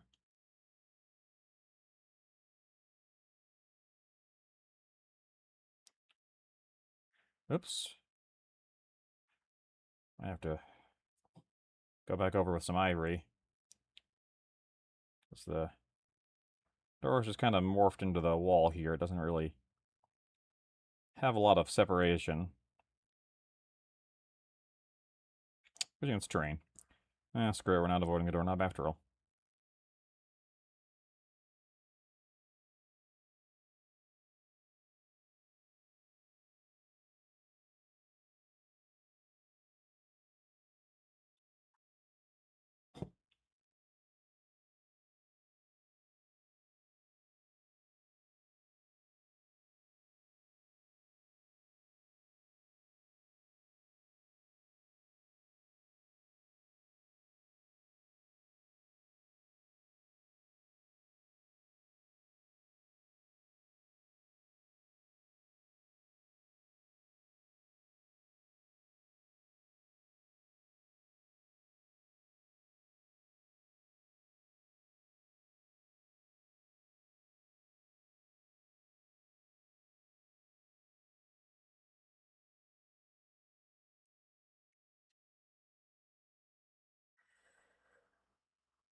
Okay.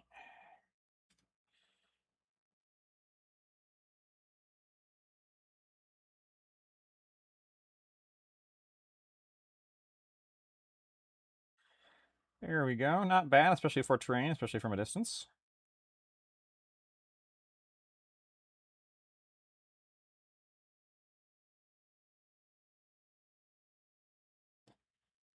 Okay. 7 rounds is a really long time without shenanigans. Yeah, that's a long match. Good heavens. Oh, you know what I should do? I should get some ivory in those, too.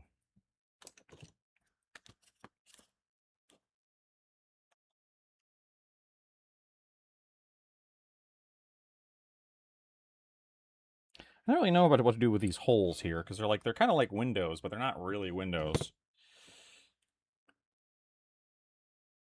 So you wouldn't want to paint them solid. I guess I could check their page to see how he painted them.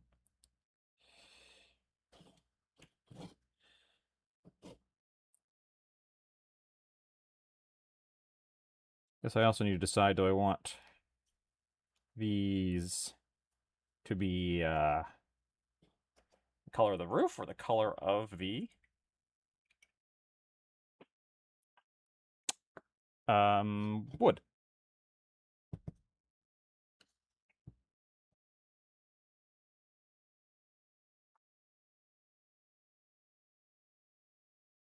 Oh, good heavens, what is wrong here?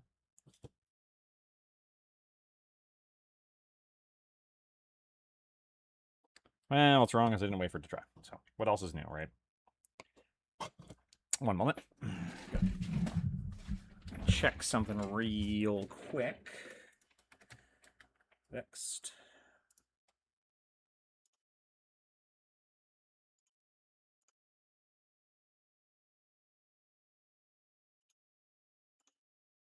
There we go. Okay. So I think you just put some really dark paint in there.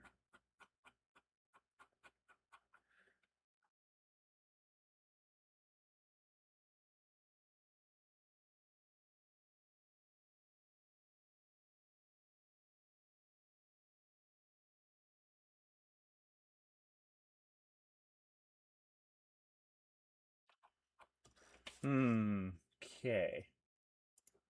Do I have my... Nope, I don't. Okay. Oops. I mean, 8 rounds. Good lord. Playing Cyborg. Got stuck desperately trying not to kill the other guy without getting the Cyborg kill. Yeah. Yeah, sometimes you get weird situations like that where you're like playing a different game than it seems the designers intended you to play. Which can be kind of frustrating sometimes, right? Where it's like, okay, this isn't what we're supposed to be doing, but if I don't do it, I'm going to lose. Displacer fields are fun, though.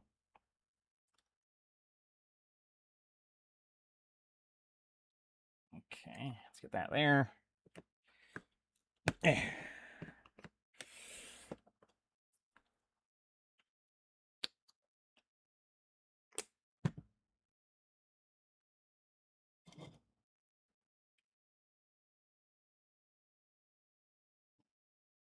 Alright, so I think, yeah, what they just did is they just put a very dark gray wash in there, which, do I have a dark gray wash? I should. Either way, let's really quickly play with some metallics. So I've got Talos Bronze, and that's bronze as well. I've also got Brazen Copper. I think this Talos Bronze is more what I want.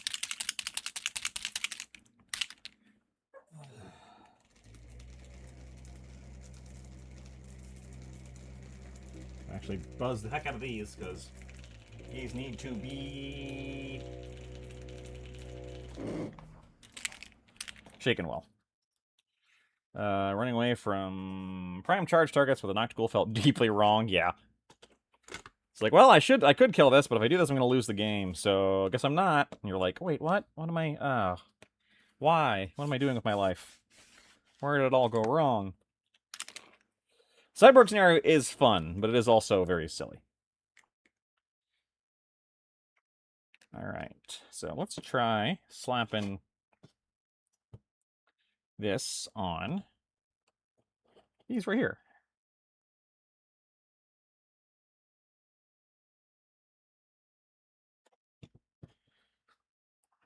Never really, yeah, like I said, never really seriously used these speed paint metallics, but I hear people say a lot of great things about them, so I always keep wanting to try to fit them into the workflow somehow.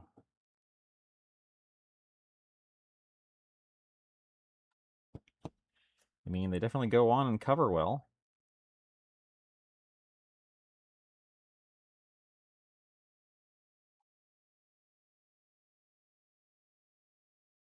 Be very careful when I get to that. Yeah, okay, I can see why people like these. Very liquid.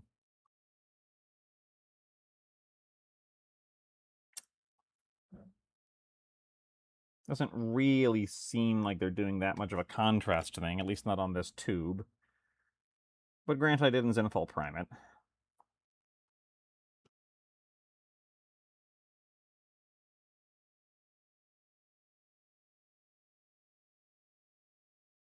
Okay. Alright, yeah, I could live with that. It's probably easier than I doing it the other way I was going to do it.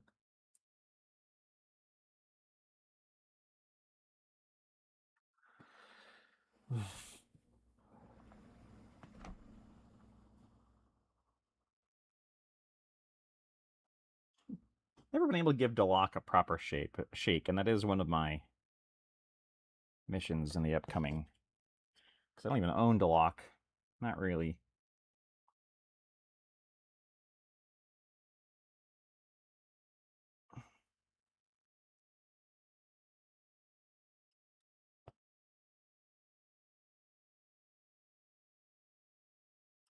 Okay, yeah, I mean, that's quite acceptable for a pipe. Now, it does mean I need to go back and get actual ivory on the pipe that I spilled over, because I was not carrying at that point. So let's do that really quick.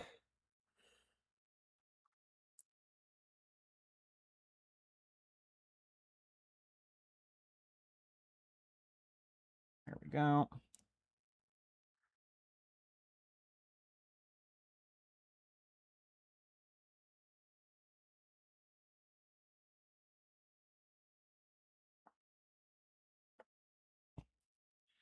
Okay. Hello, I'm late as tradition. Hello, Spudgy. That is perfectly fine. It's a weird time where you are.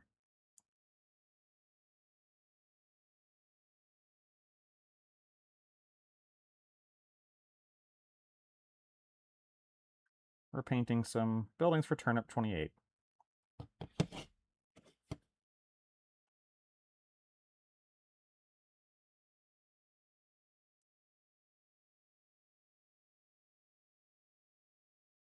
Oops, that was not what I wanted.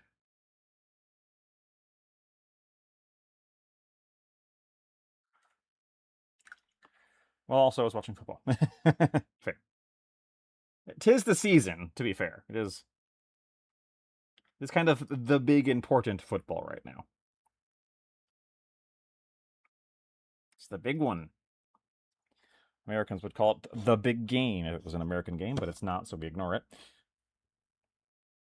Okay, I might need to let all this dry a little bit before I do anything stupid like mess with it, but I'm going to put a little more in there. Alright, let's get our wildwood contrast on the window fills. I mean,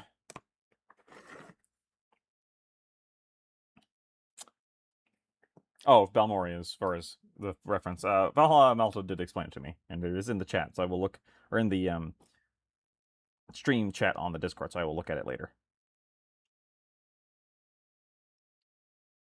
I have a feeling I know what they're talking about.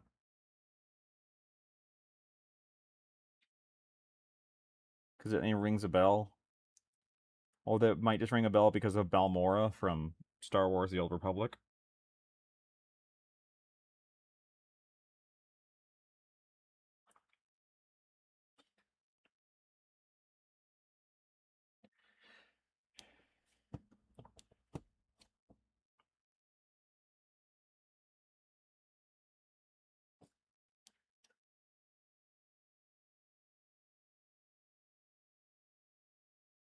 Sorry, no, it's not showing up on camera right now, but I am painting the wood inside the windowsills here.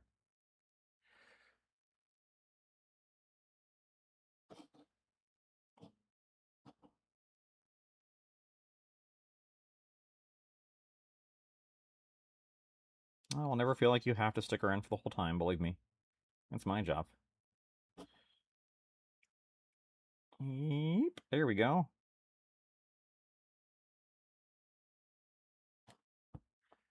Ooh, I'm so excited to use these.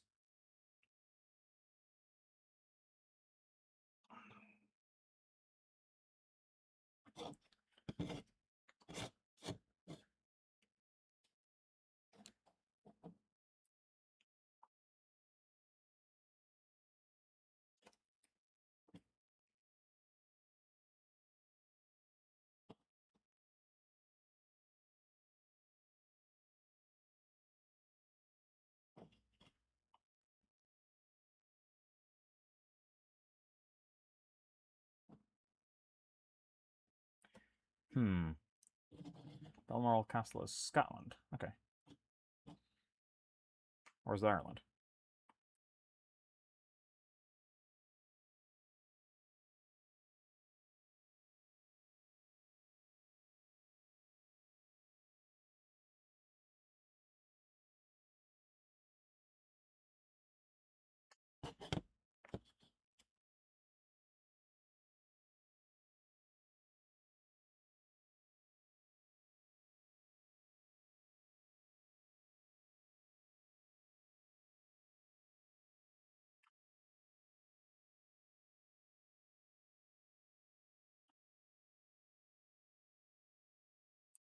Okay.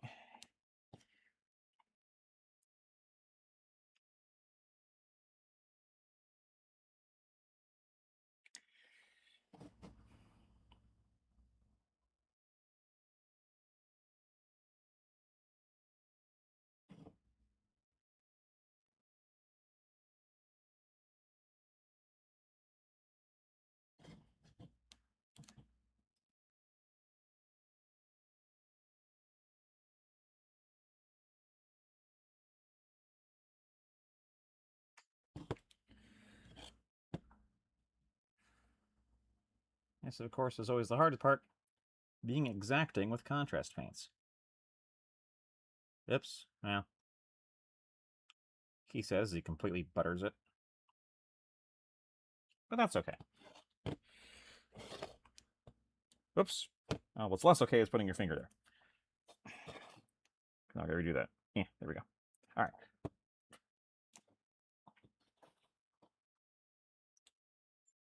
Get this on here.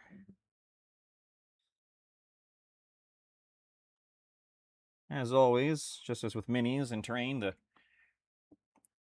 the detailing is 90% of the work. Oh, and then you bunger it like that.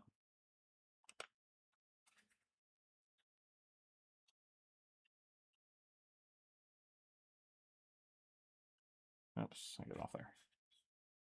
No.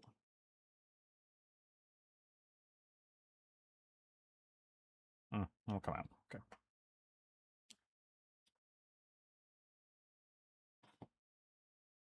Okay.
Oops, missed a little panel there. I gotta get with the blue again. Okay, one more.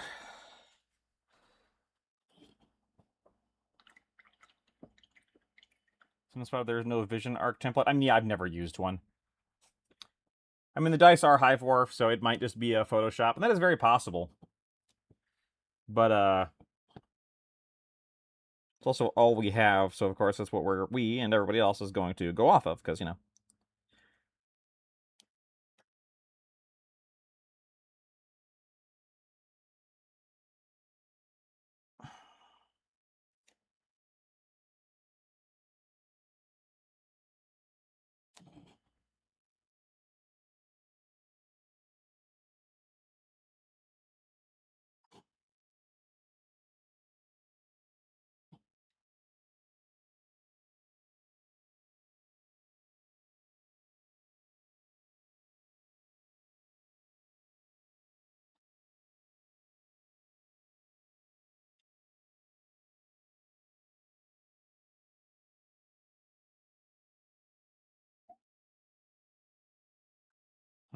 Okay.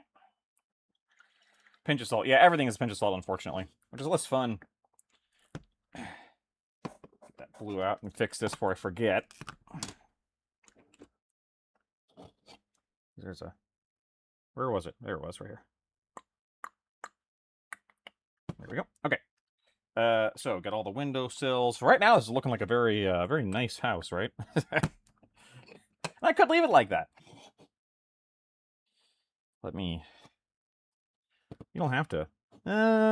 Actually, those probably wouldn't be brass. Those would probably be iron. That would give us some textural variety, so we'll do that later. But this will be copper. So let's put the copper down.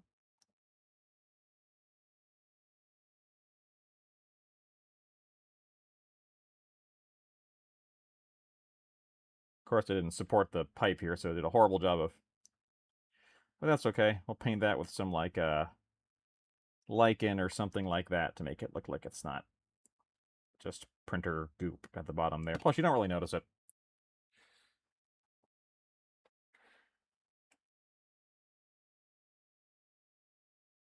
I'm going to be honest, arcs are one of the things that we often constantly forget to remember when playing. Because it's weird. it's all gameplay is a snapshot, but a snapshot of only being able to see in one direction feels like a weird abstraction. But that's very much a personal thing, and I wouldn't be sad to see them go, but on the other hand, this might be built into the bases. Need more copper.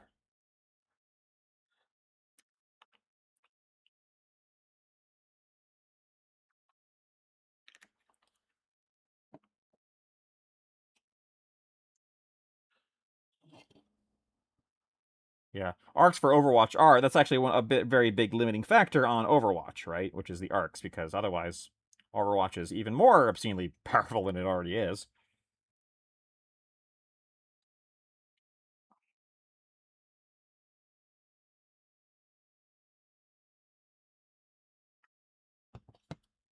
Actually, what we're going to do is we're going to go from the bottom here.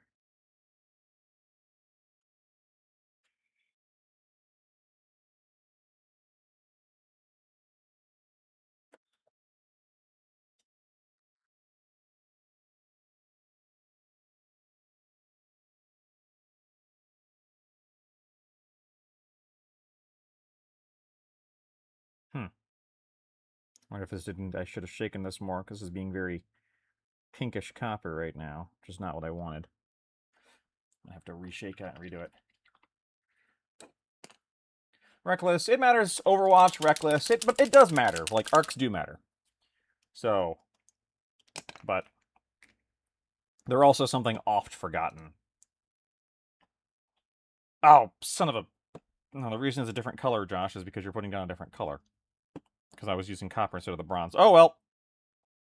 Guess this is just going to be a different color copper.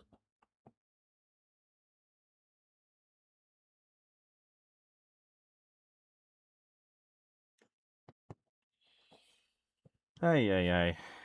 I'm going to blame the heat. It's melting my brain and everything else. I don't like this brazen copper as much as I do the Talos bronze. I like the bronze a little bit more. This is kind of...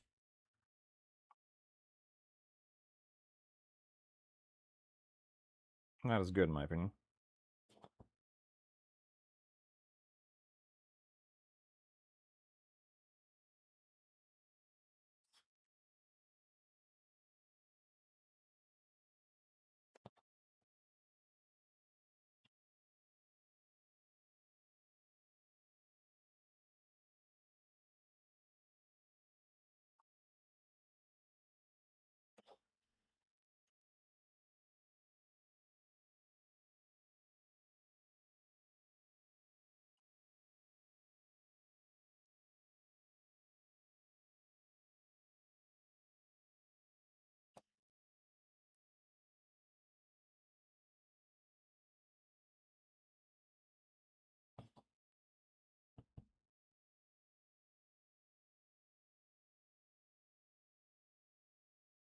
It's definitely a very purple copper. It's fine.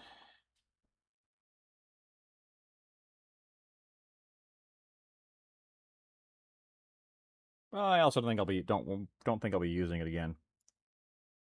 You know, from a distance it'll be okay. Put some verdigris on it. El Nasir's copper rhymes, not actual copper. Curse you, El Nasir!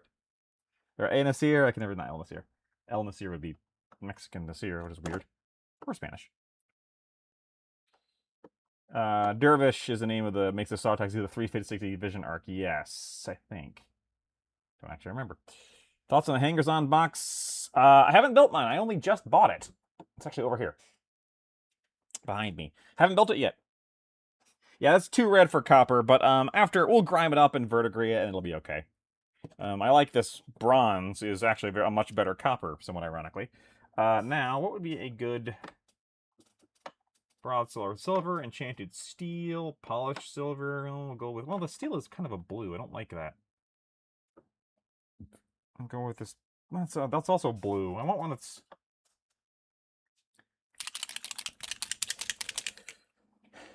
yeah, it did look very monopose. I picked it up, and I might kit bash it. I also just might use them as random, under high randos, right?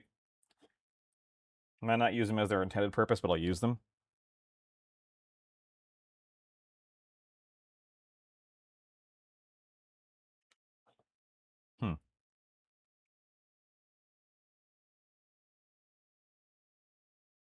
Oh, okay, wow. So the silver is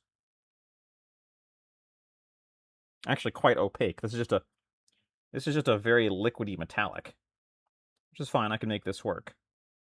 Actually, what I'm used to, because that's what I do for the Vallejo metal colors. Well,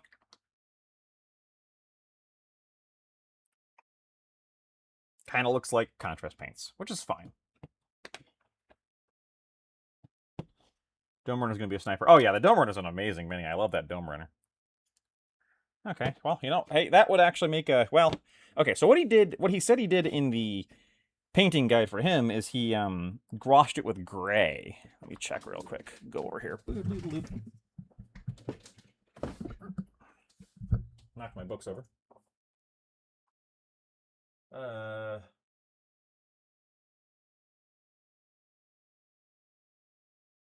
Spray ivory, wash roof blue, wash roof blue, wash stones gray. Yeah, that's how he's kind of getting that gray look. I can see that.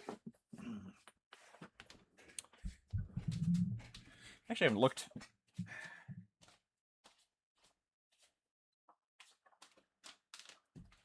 too deeply at her Underhive hangers-on box. Ammo Jack, I mean, the Ammo Jack is great. Rogue Doc is fantastic. Yeah, Dome Runner is just a great bounty hunter champion. Hive Watcher, I actually don't like the Hive Watcher as much. Slapper's good. And the Metaskull. I like how there's just a Metaskull. First off, I like this a Metaskull. Second off, I like they have the nerve to call it a full miniature.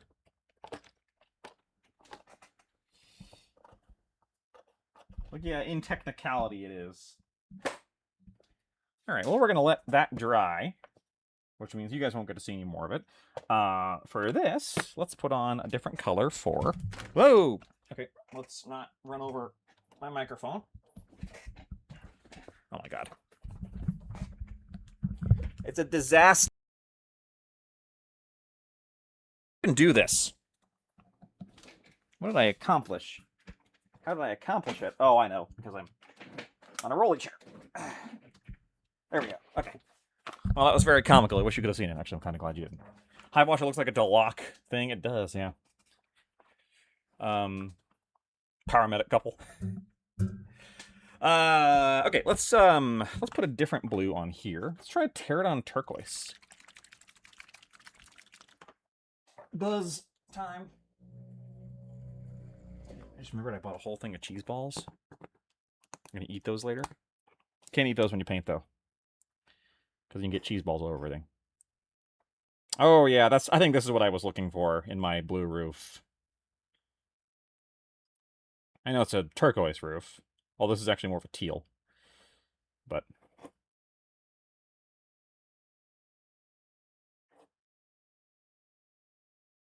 little brighter, a little more cheery. Especially if I choose to knock it down with enamel washes, you want to start from something a little more. I don't know why the Ammo Jack has an enormous hammer. For bonking people. What do you mean? What kind of question is that? It's for sending people to horny jail. Because the Ammo Jack's a big buff lady. So everyone's like, ooh, big buff lady. And she's like, no, go to horny jail. Bonk! And they leave her alone. This is my understanding of how Necromunda works. Maybe I'm projecting. I don't know.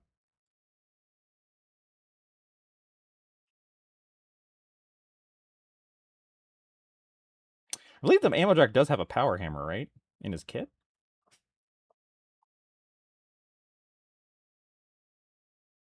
I should kind of forget what the Ammo Jack does. I don't get into melee with the Ammo Jack because he has a flippin' bolter on his kit, you know? So, but I think it does have a power hammer too on the kit. I keep saying his. I guess it doesn't have to be his, but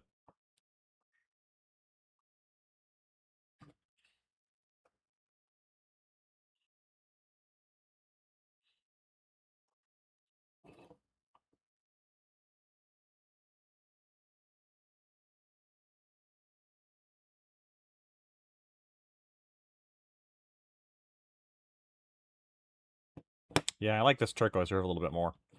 I believe you have either the option of a bolter or a shotgun. I can't remember right now. Which is weird because it's a rare campaign that I don't have an ammo jack or two. Because they tend to be really clutch. Especially for Orlocks, which are one of my most played gangs. Okay, well I really love this Pterodon Turquoise, even if it is misnamed. Because it's this lovely teal color.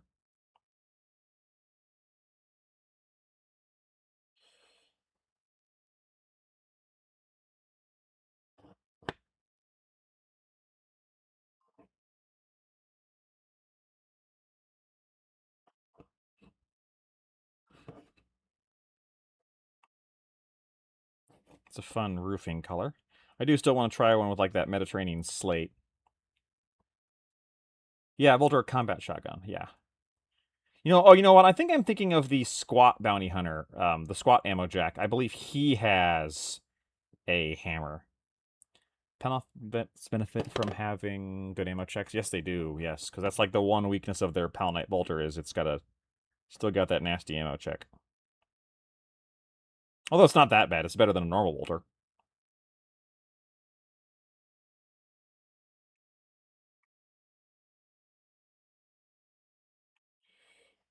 So 9 after stream, which is only here in 3 minutes, I'm going to, A, eat some cheese puffs. And I'm going to go put enamel washes on all those tiles. Got 10 of them to do. I guess 8, because I did 2 of them already. This one does not have any other roofing on it. Okay. There we go. I do like that. It's bright and cheery. That tracks. Cheap bolters with ammo checks, yeah. Oh, yeah, yeah. That's one of their things, right? Oh, yeah, Palanite's a 4-up ammo check. I forgot about that, yeah.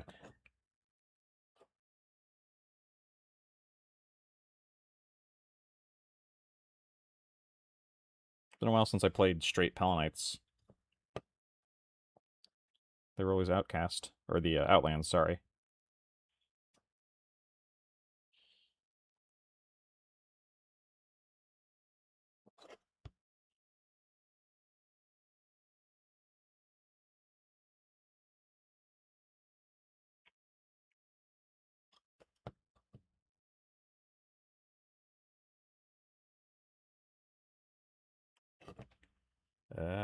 Is there other wood around? Yeah, there's some bits of chunks of it around that I should probably highlight because that's some visual interest. In the rubble. Oops, too much. That's okay.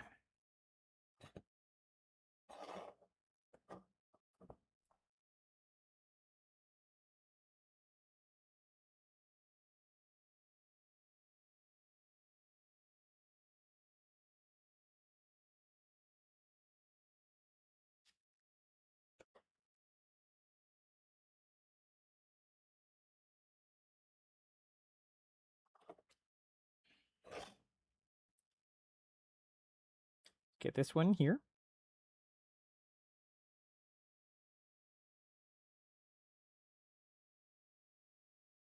I want to get this windowsill. Yeah, the Enforcer relationship with autoguns is and has always been odd. You'd think they'd just have more of them, but I guess it's just because, like, they don't need them. They've got bolters. It's kind of like I've been playing Darktide recently, and you can just have an autogun on the Skitarii, which feels wrong. Even though, it's technology, it's a gun like any other. They would use whatever they have, but I don't know. It feels odd to be a Skitarii with... Even though they have stub carbines on their Sicarians, right? So I shouldn't be complaining. But it feels odd to just be a Skitarii with just an autogun just blazing away at somebody.